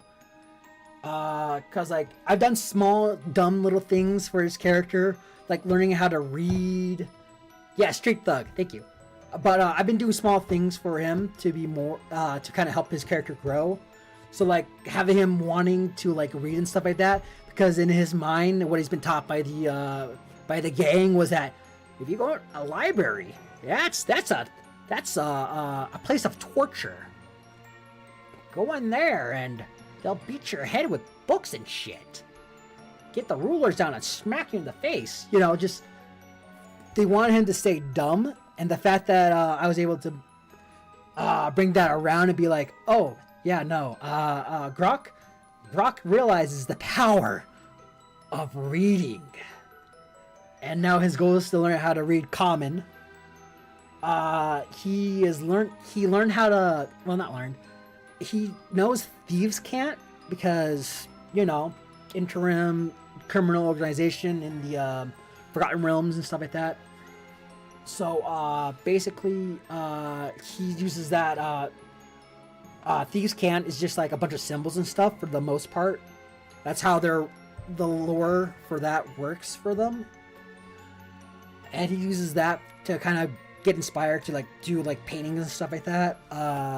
He did a painting of one of our NPC characters that died during one of our missions, which rolled really high for that one. And I was super proud of that. And then I'm trying to remember if there's other goofy things that I've been kind of forcing him to do.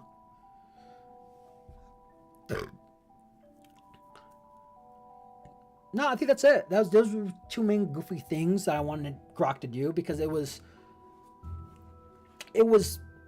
obviously it was just goofy, but it was also just something that I wanted to think about Grok trying things that he was familiar with, but outside of his repertoire. So, yeah.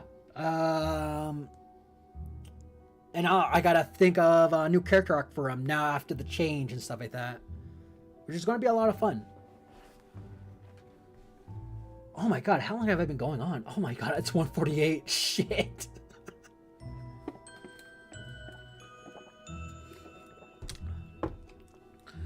Oh shit. Yeah, I hope you guys enjoyed me talking about my D&D shit, cuz I love this campaign I'm in. I'm loving what my DM is doing. He is so good with controlling the music for each character, giving everybody their moment, and just kind of just pushing the story on. Like, he's so good. And this campaign has been probably the best campaign I've been in such a long time. Ugh.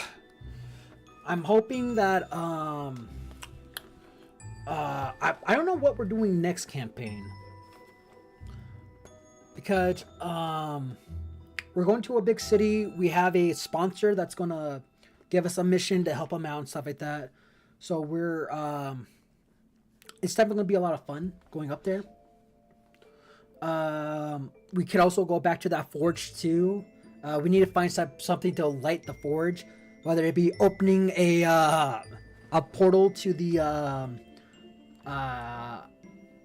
fire plane, elemental plane, or we excuse me, or we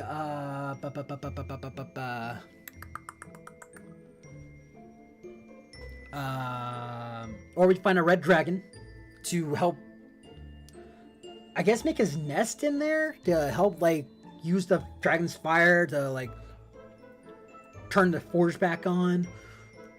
Or we do some more investigating around the ruins to see if there's, like, a light, a light switch for it. Yeah, but it's a lot of fun. We don't really use Forgotten Realms lore all that much. Like, if anything, my group of roommates and friends, what we usually do is that they usually make our own lore, our own world that will fit and stuff like that. So it's really fun. We've recently been doing Forgotten Realms lore for the last, like, I think maybe 2 campaigns, if not 3. So it's originally we were going to go with a totally different campaign, but somebody like ducked out because of scheduling issues and stuff like that. So yeah, I mean that's kind of how the cookie crumbles sometimes. You know what I mean? Drink some more water.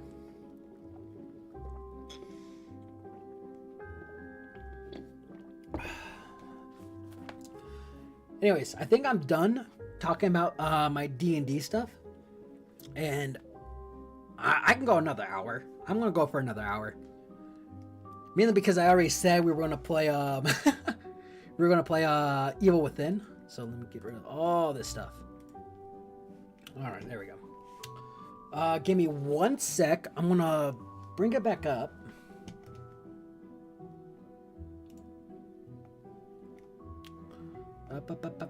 Up. Where is my... There's my Steam.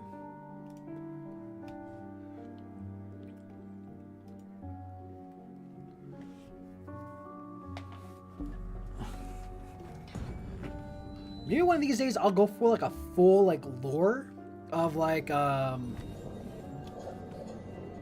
all the gods that we've met so far, and just go for a full lore dive on them for my next stream or something like that. Or maybe ooh, hold up. Wow, that just booted up like that. Okay, give me 1 sec. I thought it would take a little longer. Okay,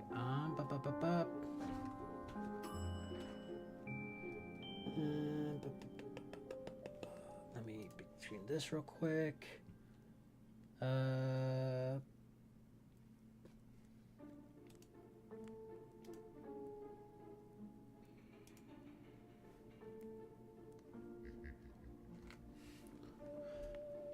All right, that's on. Turn this down. Turn this off. I'm gonna do a sound check for the game. Just let me know if it sounds good or if you just need it to be higher or something like that, okay? Give me one sec.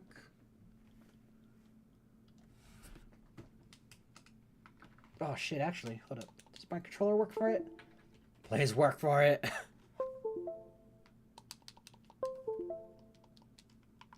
Hold up. I need... Actually, I can probably do it.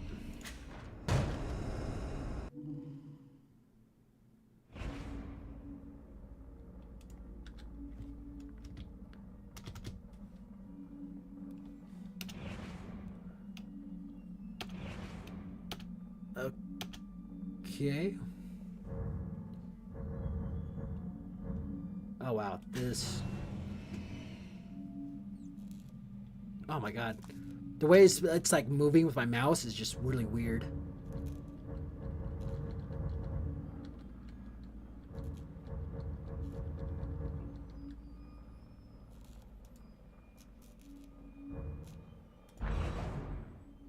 Nope.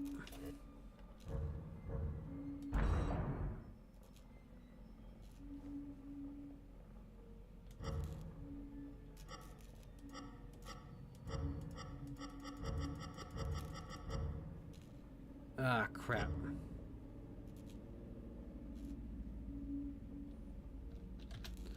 Is it compatible with my controller? Hold up.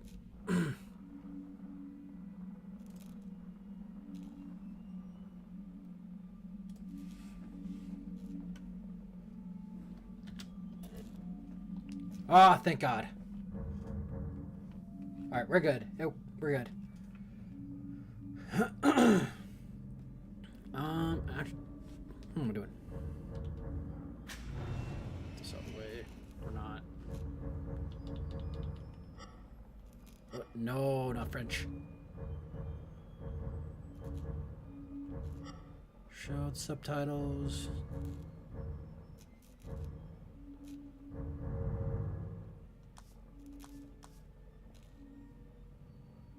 Okay, everything's on.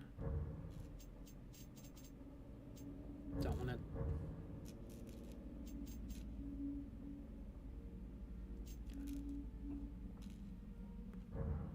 Hold up. Put that 95. Music, we can put at 94. There we go.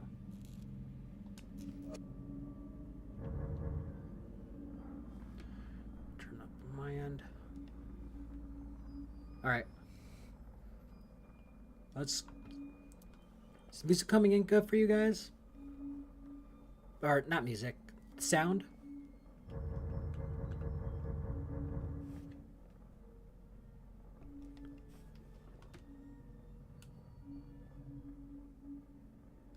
Right. New game. Adjust the brightness. The mark in the center is barely visible.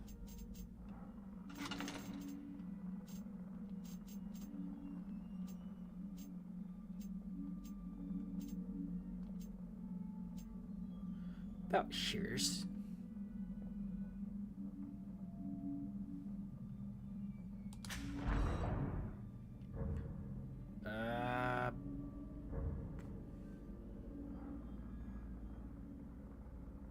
Yeah, let's do that one. Oh shoot, hold up. Give me one sec, chat. Beat. Ah, fuck. Okay, what up, chat? All units, 1199, expedite cover code 3. Oh, thank God, I can pause it. Give me one sec, guys. I need to actually change, this category for, Evil Within. Done. And then... sometimes Kick's so annoying. Oh, no, I don't need to edit that. I need to edit this. Not W. Save.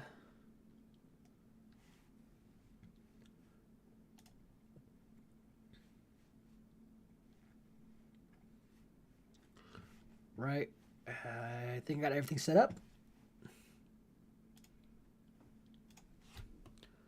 Ship tab.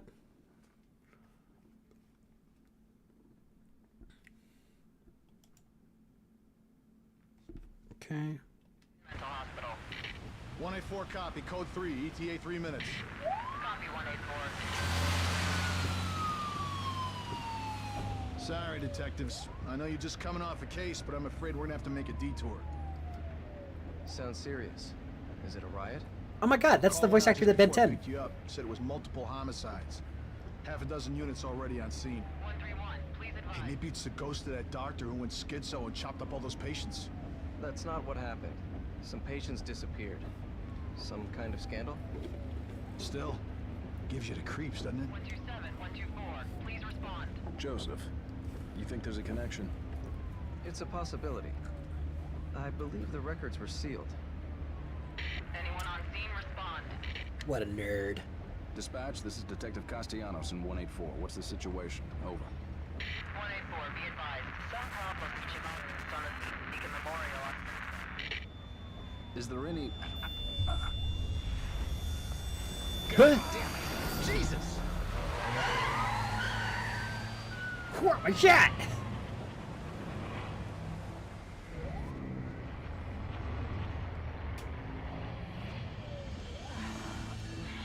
Junior Detective Kidman. Any thoughts? Nothing yet. I'm sure we'll know everything once we get there. How old is this game? Hold on, where's my phone at? I'm curious.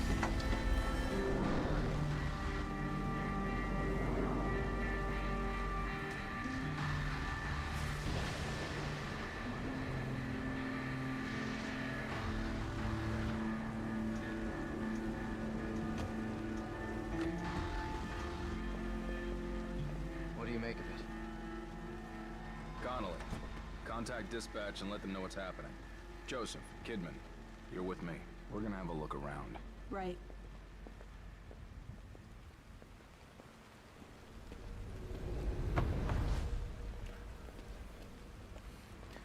This has to be like... This feels like a PS3 game to me. Shut up real quick, because I'm actually curious. And I also need both my hands to be able to look stuff up. Eval Within. Survival game. God, this came out 2014. Holy shit.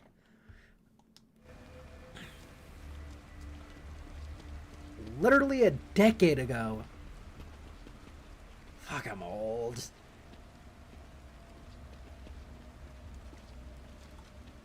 Oh, actually, hold up, chat. Actually, so I can scream like a bitch. I'm gonna turn off my lights real quick. Hold up.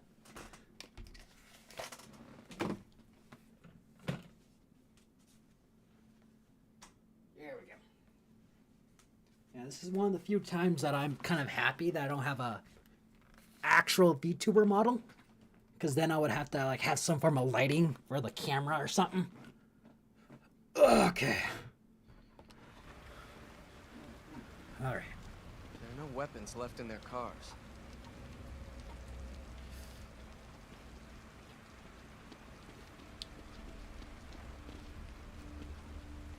Okay. Good sign. There's no dead bodies yet. It's always a good sign. No blood or shell casings out here. Oh, cool.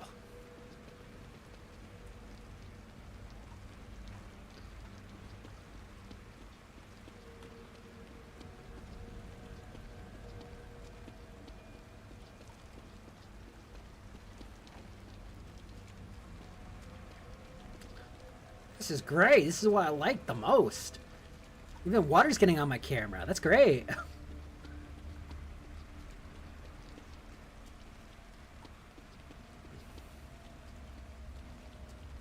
Alright. Come on. Twinkie Superman police guy. You got Oh. It smells like blood. All right, stay sharp.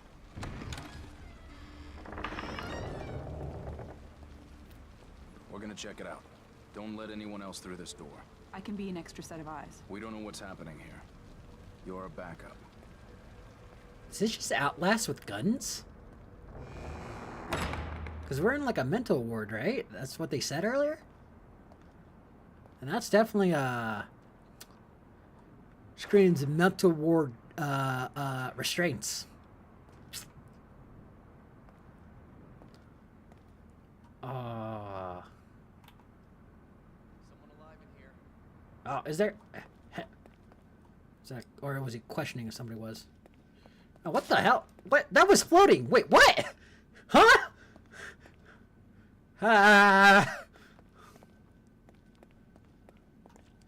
Yeah, that's floating too. What the hell? Huh? Hello?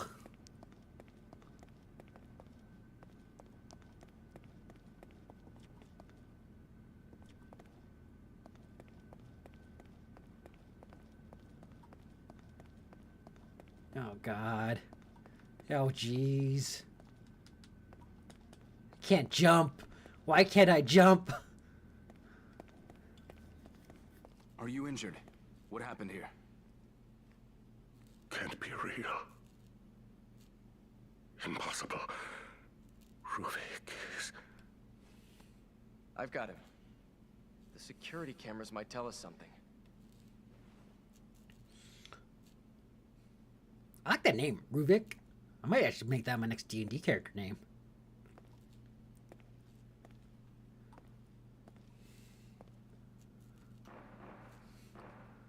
Oh, shit!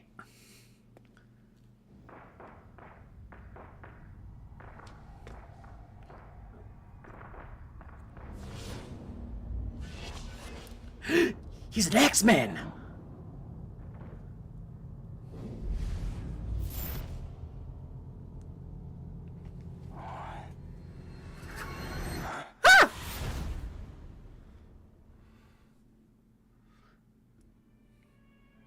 Just got shanked, dude. What the fuck?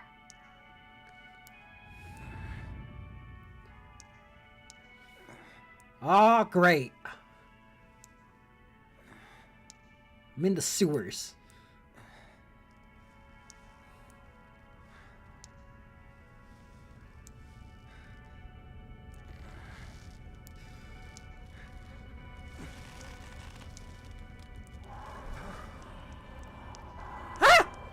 The fuck are you? I might just put the brightness up just a little bit more.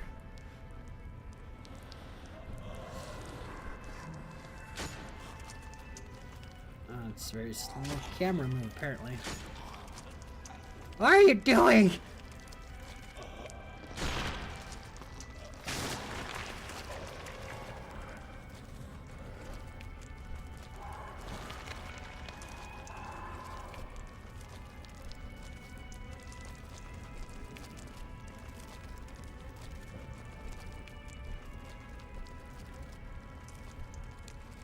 Oh. Oh God, come on now. And do it side to side? No, just up and down. Just focus on your meats over there, bud. Don't gotta worry about me none. Dude! Get over here! There we go.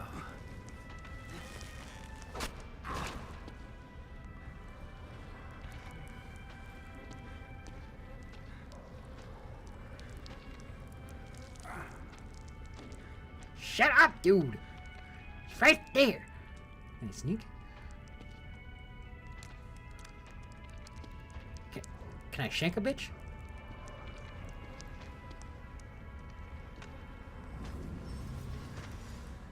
This one's RB. Oh, there we go. Weird place for it, but okay. Might change that.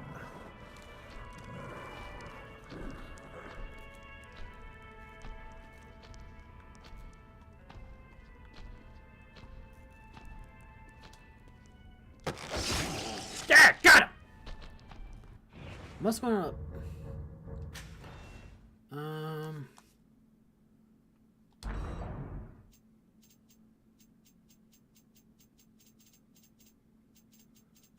Up the brightness just a little bit. Because I can barely see what the hell happened.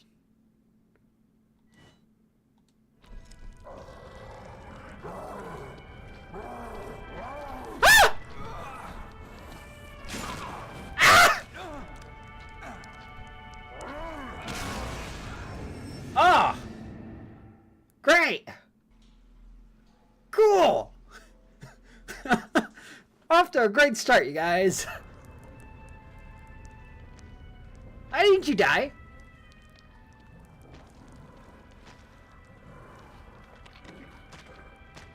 Sir, why did you not die?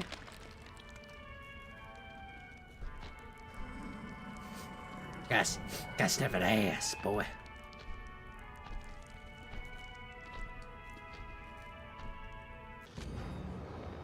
Got some keys.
Don't look at me. Don't look at me. Just minding my own business. Shh. Just look at the body. Don't mind me. Have fun with your dead corpse. Just minding my own business.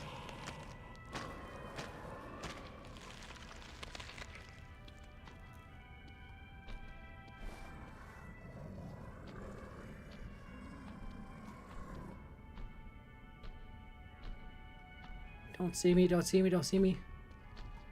Not here.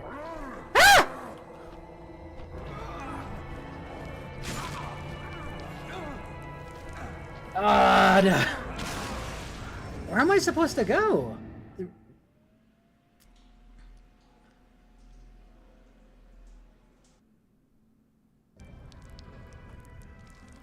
Okay, well, I gotta go get the keys again.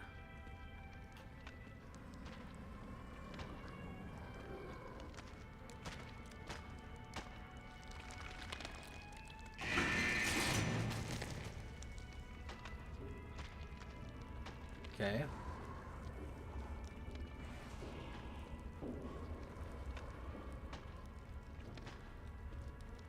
Something over there that I could use. Gotta let him cut that up. So I can snatch the keys properly.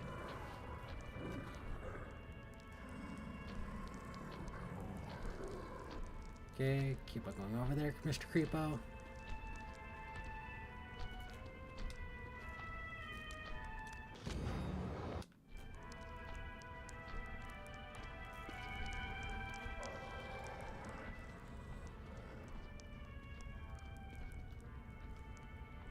Okay, come on.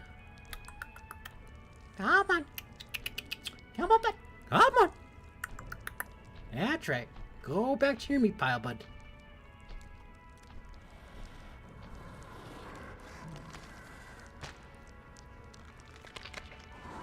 Yep, have fun with that.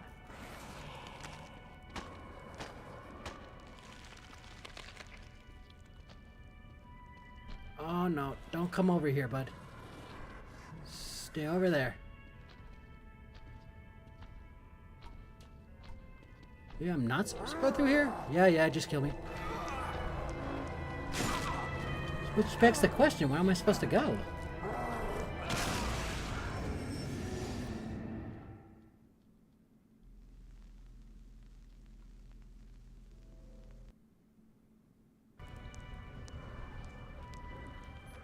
I'm supposed to kill him and then I'll be able to get out? No. No, that didn't show up unless someone tried doing that.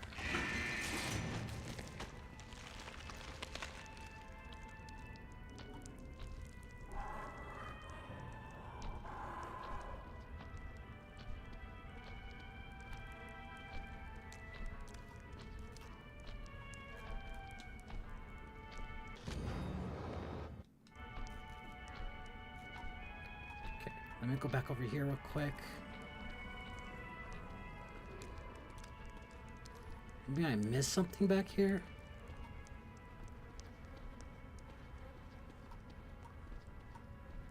Oh. Don't look over here, bud. Stay over there. God, I suck at these survival type games, dude. Oh my god.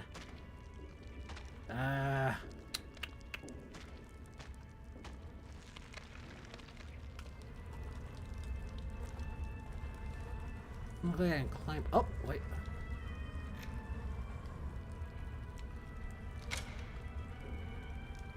Perfect. Gotta. Don't be suspicious. Don't be suspicious. Don't be suspicious. Don't be suspicious.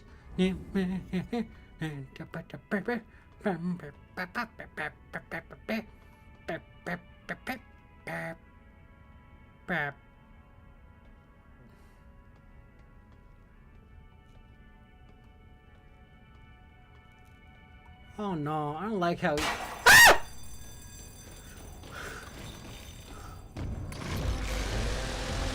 Shit. Oh no.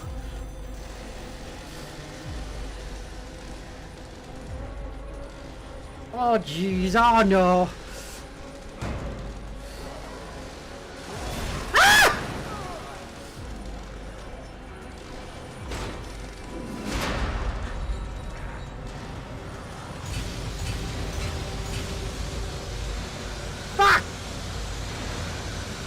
Nobody likes Saw!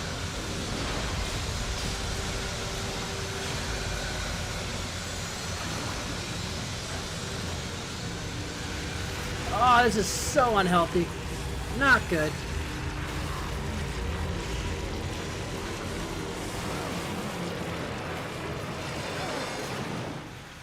Oh, God.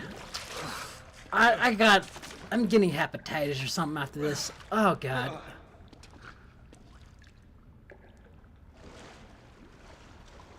Hey there, bud. Oh, I got a little floater. That's cute. That's cool. Oh, God. Okay. We're doing fine, guys. We're existing.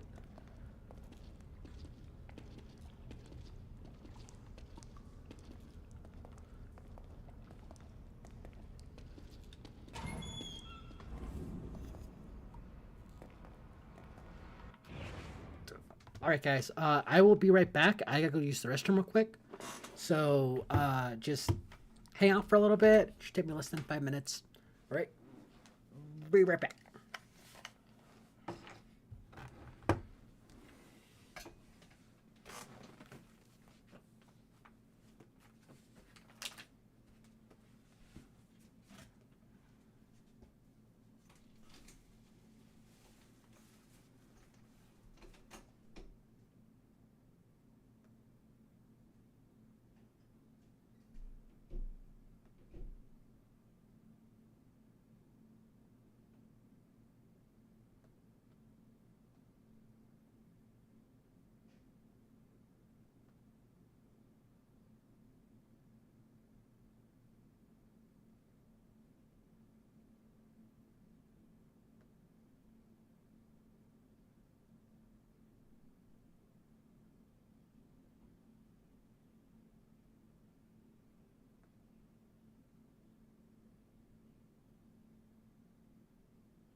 Little baby bitch boy's back.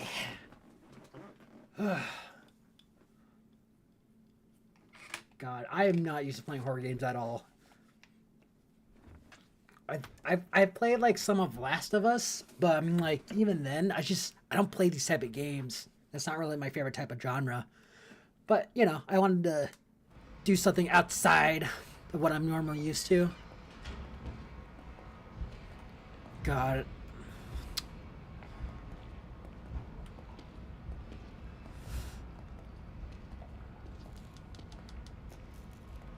Don't flicker. Don't do that shit to me. You son of a bitch. I switch again. Oh, something's happening. Something's getting the big zuck. I don't like that. I don't like that at all.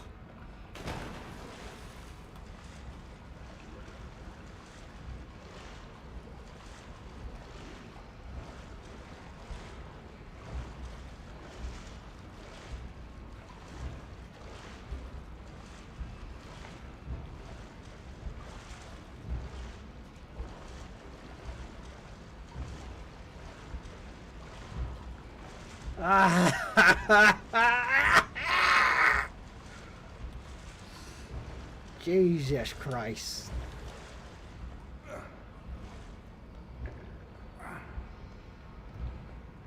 I'm scared.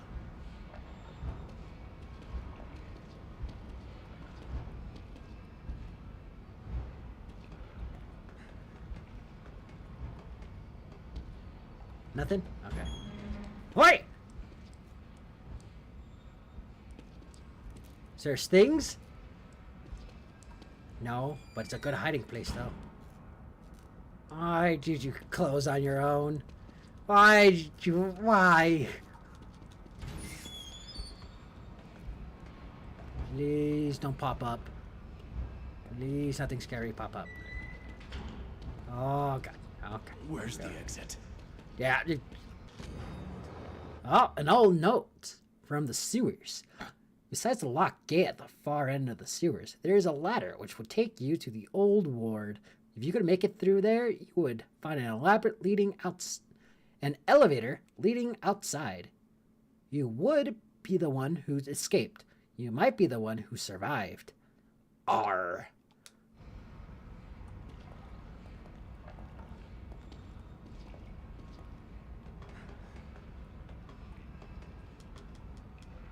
Please don't kill me. Please don't kill me. Okay, that's just... That door isn't open. Cool, cool, cool, cool, cool, cool, cool.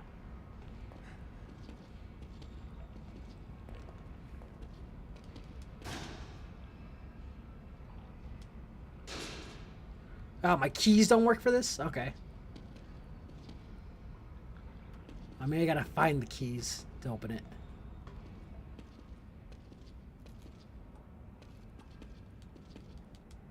Nothing so far. Stop flickering!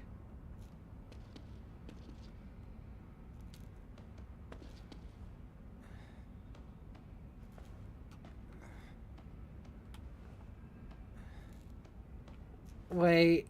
Oh no. Guys, I had a bad feeling the other guy's gonna catch me up there. I don't want to go up, guys. But I gotta go up. I didn't find any keys earlier.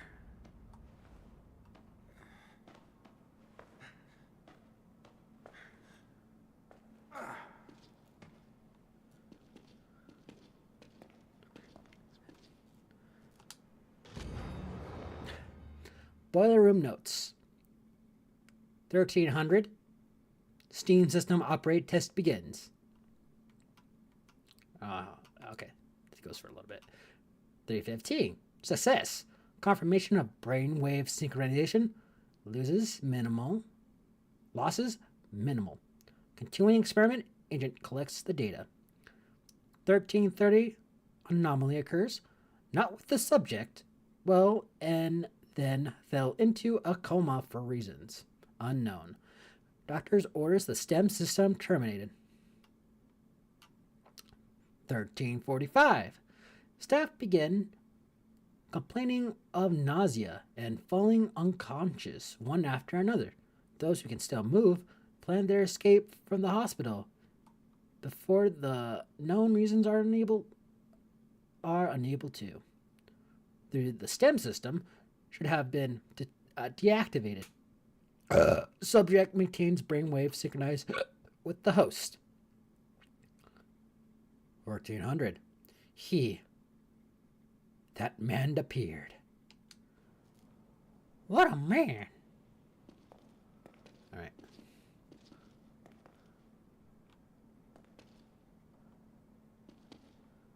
I want to go down and look at stuff, but at the same time, like, I don't think I'll find the keys I'm looking for. Oh, it's so dark!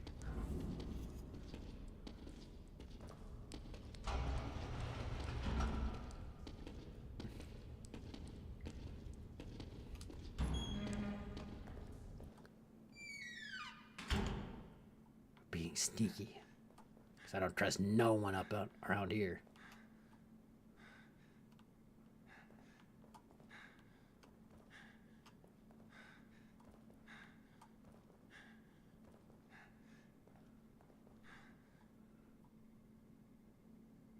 Fucking checking my corners and everything, man.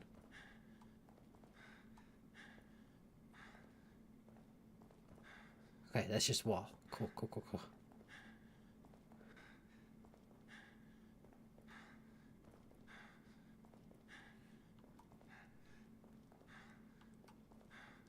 God, he's just fucking dry heaving at this point. No!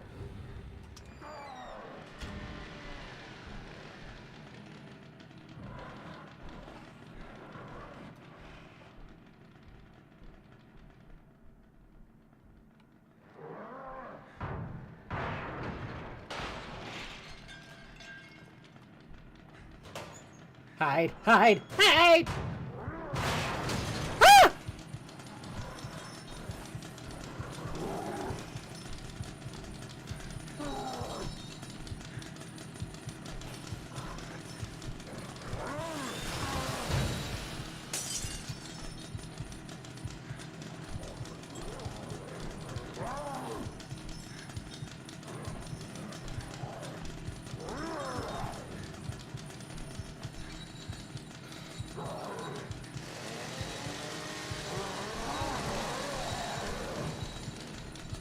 Ah! Come on.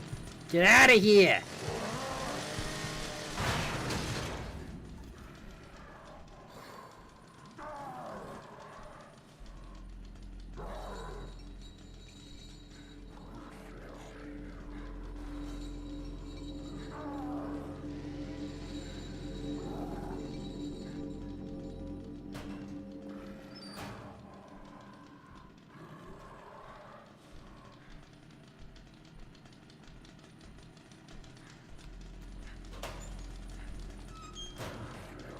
Here's Chainsaw Man. It's getting closer again.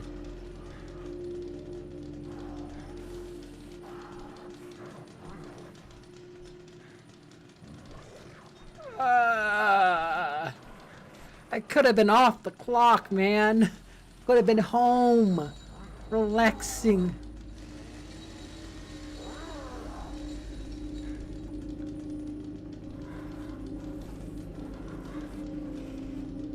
Oh, God. Oh, dear.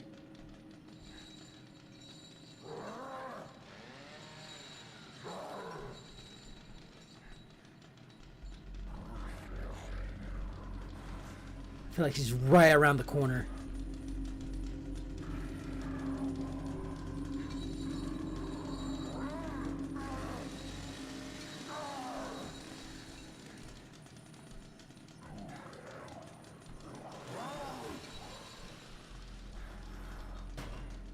Okay.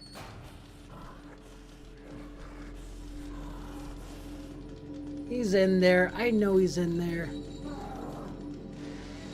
Ah.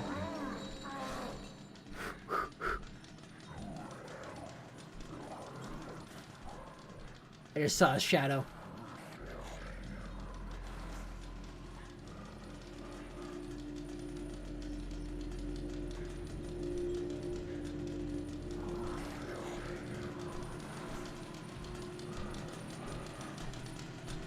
Go the other way. Just go the other way.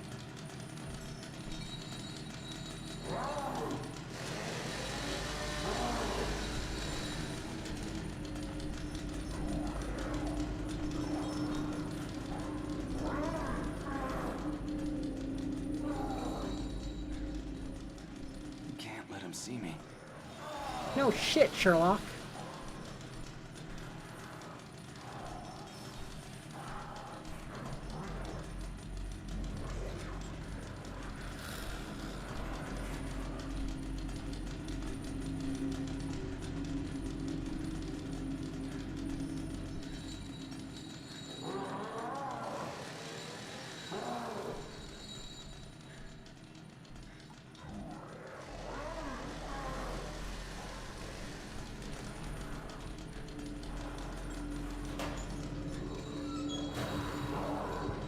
Okay. We made it, guys.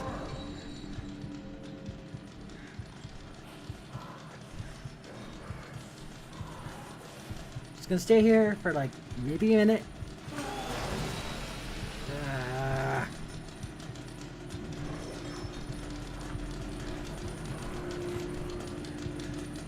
Don't come in here, man.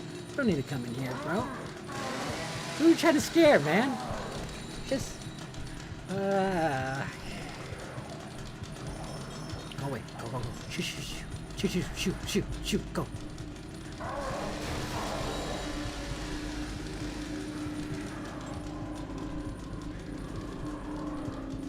That's right.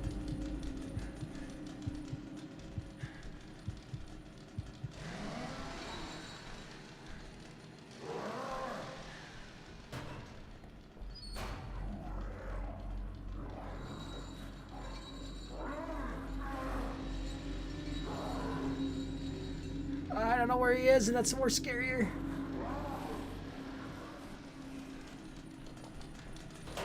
Oh, he's getting closer! Ah, he's getting closer! Ah!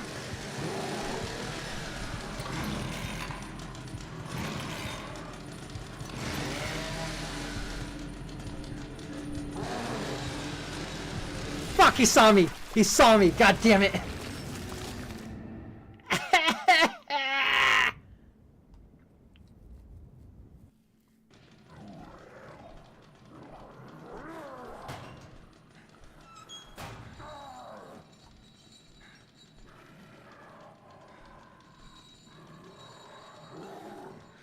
Alright, guys.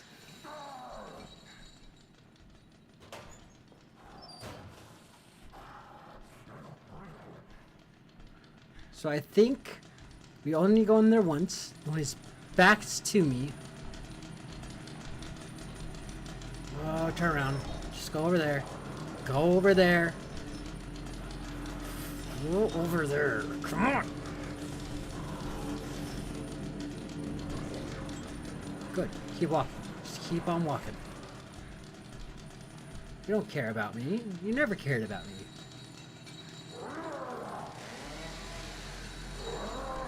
Can't let him see me.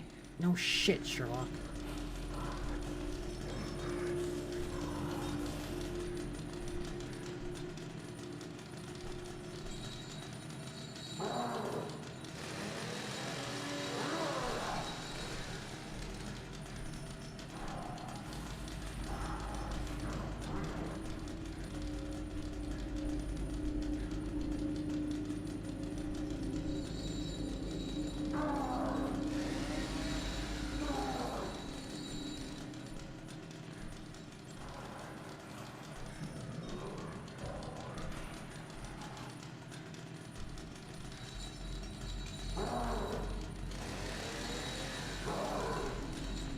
Come on, man. Go over to the other side.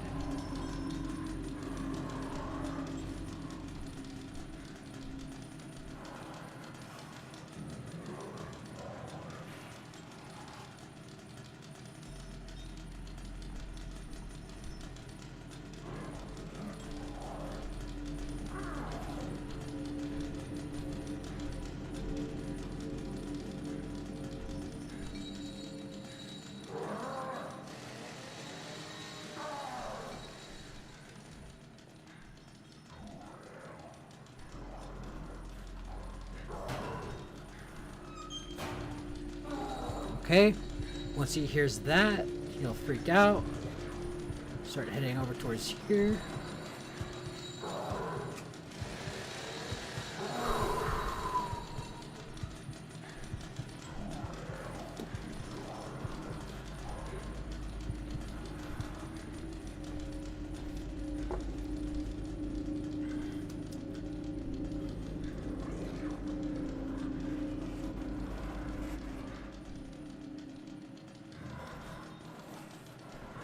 Or maybe he won't come over towards me.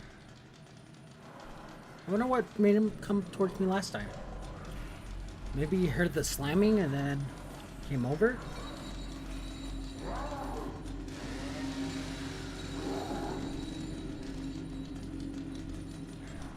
I know he's somewhere around that corner.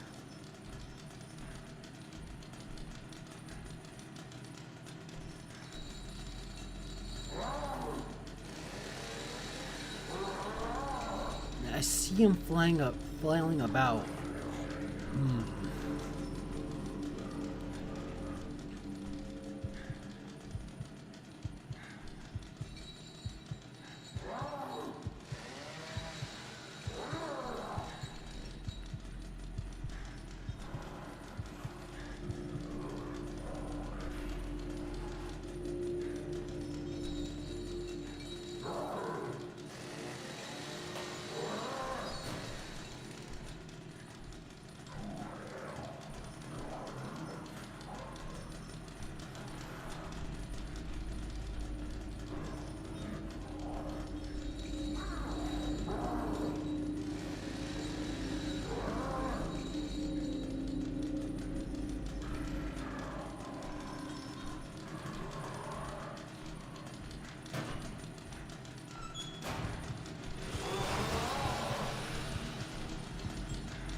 I know I did something to trigger him, but I don't know what. Oh, there he is. There he is.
Come on, be faster, faster.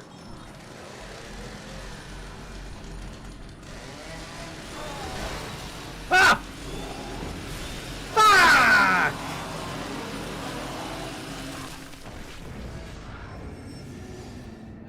We were so close, guys.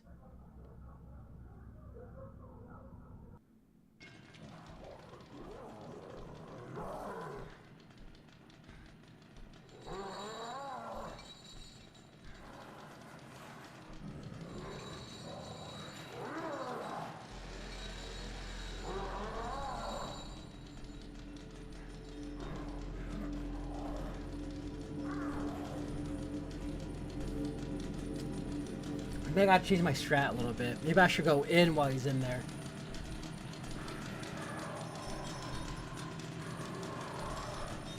And just hide around the boxes and stuff.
Don't come over here, please. Don't come over here, please.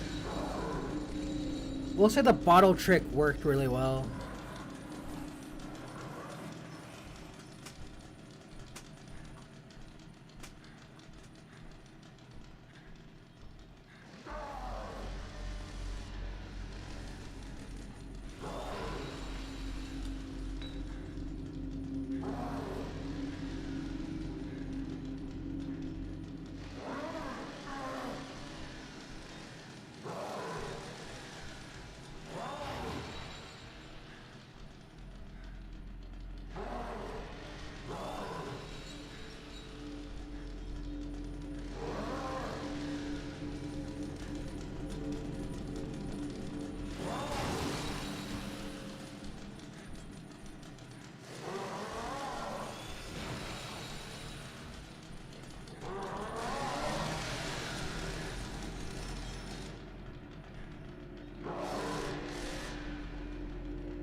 Oh god!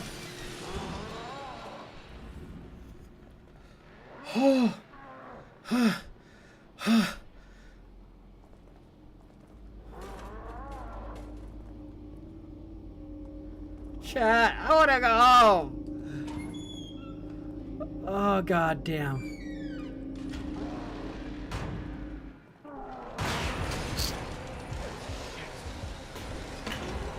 Fuck!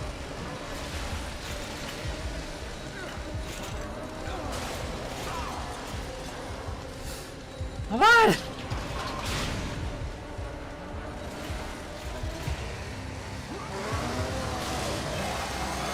Oh, fuck. We made it, chat. We made it.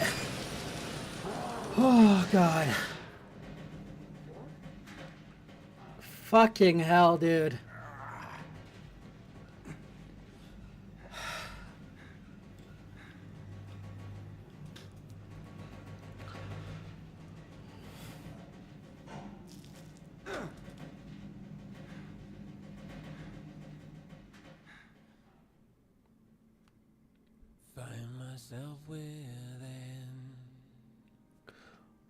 Oh, you gotta be shitting me. This was only the intro? Ah, chat! Chat, why?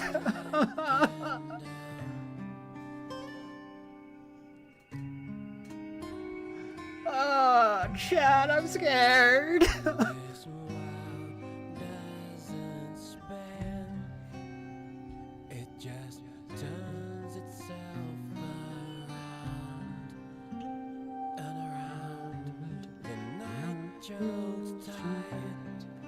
Alright, I'm not gonna lie, the song's kind of doing it for me. Well, evil within. Oh no!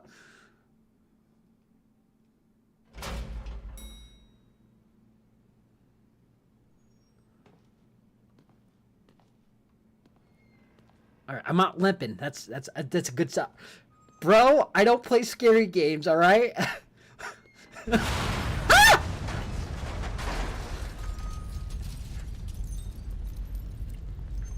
Maybe that was Twink Superman. Oh, I can run now. I can run.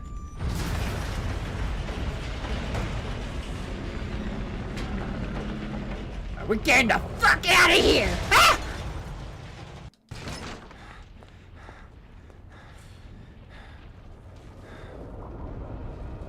Oh. Oh shit. Oh shit, it got worse. It got worse, guys. Detective! Get in, get in!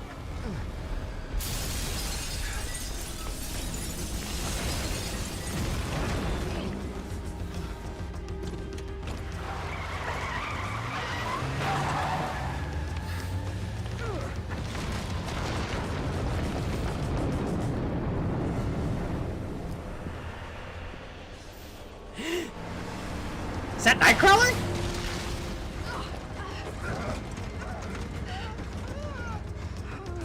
Okay, so we have a mental patient. Man, I'm sorry, but you never came out. I'd waited, but... I don't know. We got called in last minute for a report, and then all of a sudden, fucking Armageddon's happening. No going back.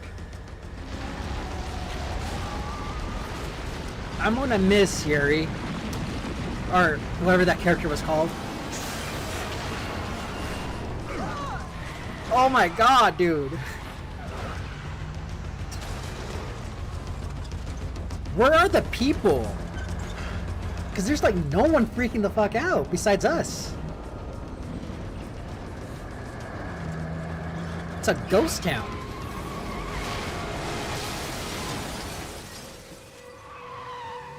I don't know! I ran away from a fucking chainsaw massacre, motherfucker, and then...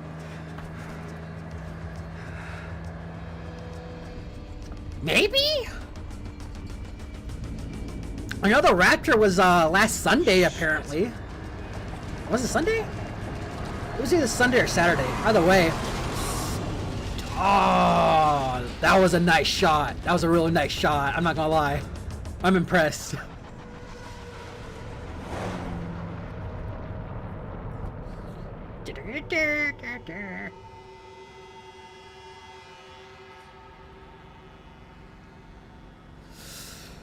Oh.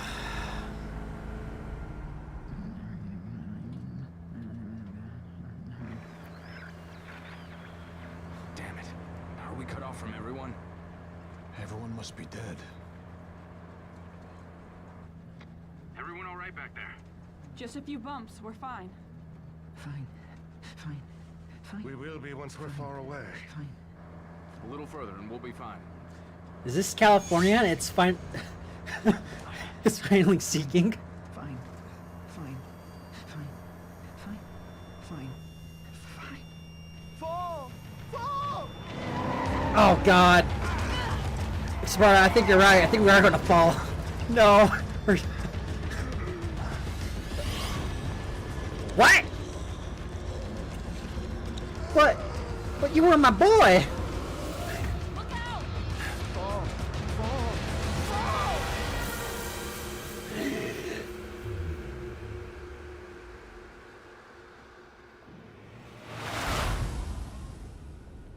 I just need to edit that of them falling with Hotel California going through.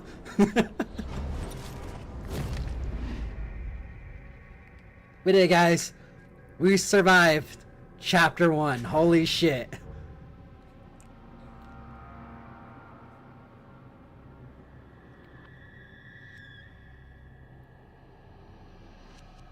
No! I'm just a guy. I'm a cop. All this shit happened. I don't know why all this shit happened, but it happened. I was about to call it a day, and then we got a report, and then we had to just drive over to the mental hospital. I'm just like, oh, okay, maybe it was a riot or something. Oh, no. Then there was no police officers, and they were just like, maybe they all went in, but there's no bullet shots, so maybe it wasn't that bad. And then I got captured by, like, some dude with a fucking chainsaw. I ran away from the chainsaw guy, and then we went outside, and shit happened. And then my homie, he became like, I don't know, like, not a clicker, like the freaking mushroom guys, but I don't know, he's diseased. Holy shit. I don't know. It was the X-Men, the mutants, the crazy folk. They did all their experiment things because of the files. Oh my god. What time is it? What time is it in my time? It is pretty late my time, so I think I'm gonna call it here for today. Tomorrow we are going to play this again. You're telling me, dude, I was freaking the fuck out from the chainsaw guy.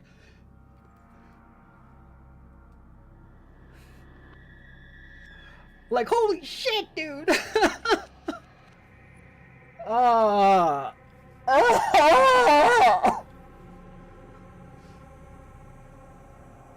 Alright, guys. Holy shit. Where am I? There I am. I exist. I am here with the fucking body snatcher right next to me. It's covering me. The fuck, bro? The fuck? What? Oh shit! Hold up. Shift tab. All right, hold up. Let's move this guy. Actually, I might as well just delete it. Oh wait, hold up. Hold up. Give me a sec. Where's delete? Delete. Move. Yes. There we go. There's my meh mug. Is this Final Destination? And are you supposed to die? I don't think so. God, I don't think so. Unless this game would be very fucking short. That was only chapter 2. That was chapter 1. That was your fucking intro to the game. Hopefully I'll be able to, like, get a gun. I feel like this game will give you a gun, right? This isn't like freaking Outlast, where you just had to survive.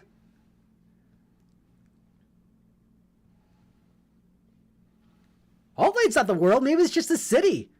I don't know. As far as the asylum goes, they were doing some type of weird experiments when shit hit the fan. I don't know. There's so much lore that might be in this game. We gotta explore everything and figure everything out. This is gonna be a lot of fun, guys. Hope you guys enjoyed the stream. I'm fucking exhausted and my throat hurts like a motherfucker. I might have went a little bit too crazy with this one, screaming like a child. Like I was going up a couple octaves, not gonna lie. Oh God, that was fun though.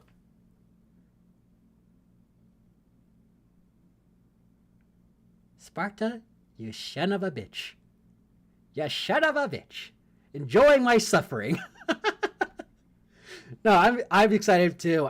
I never heard of this game before, and I saw it was just on sale, and I was just like, I needed something to do for Halloween. Fuck it, I'll buy it. Oh God. I am going to be streaming tomorrow, same time around like 7 p.m. ish, 8ish. Probably go a lot longer since that is my Friday, so probably go till like maybe midnight, maybe a little bit past midnight my time. Just depends how I feel. And then Friday we are going to be playing Path of Exile, because I've been having like this really bad itch to play it with my friends, but they're busy. So I'm going to play out by myself with the new Huntress class. Oh yeah, we the first playthrough I did on Po 2, or not Po 2, Po 1 was what was it? I think I was a not a necromancer. I was a summoner. So I had a huge army of skeletons, and then the flaming skeletons and stuff like that. God, that is such a fun game. And I want to try out the new class that came out recently, because I guess this one you can summon like beasts and stuff like that to fight with you, which is really cool. So I know I have a playthrough with a friend of mine with that character, but I might just make a new one so we can start fresh. But yeah, no. And then I will post another schedule. I will either do it on my YouTube channel at what is my YouTube channel? Hold up. Let me look at my X. Let me look at this real quick. Or actually, can I just copy paste it? Hold up.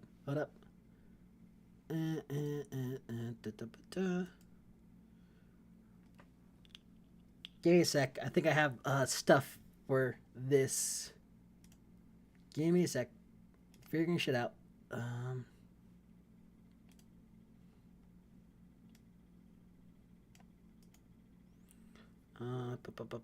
Where is copy link address?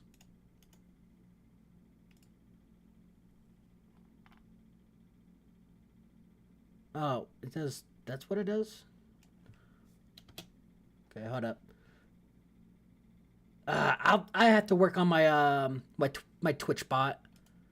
I have to rework it and see if it pops all those stuff up on my all my links and stuff to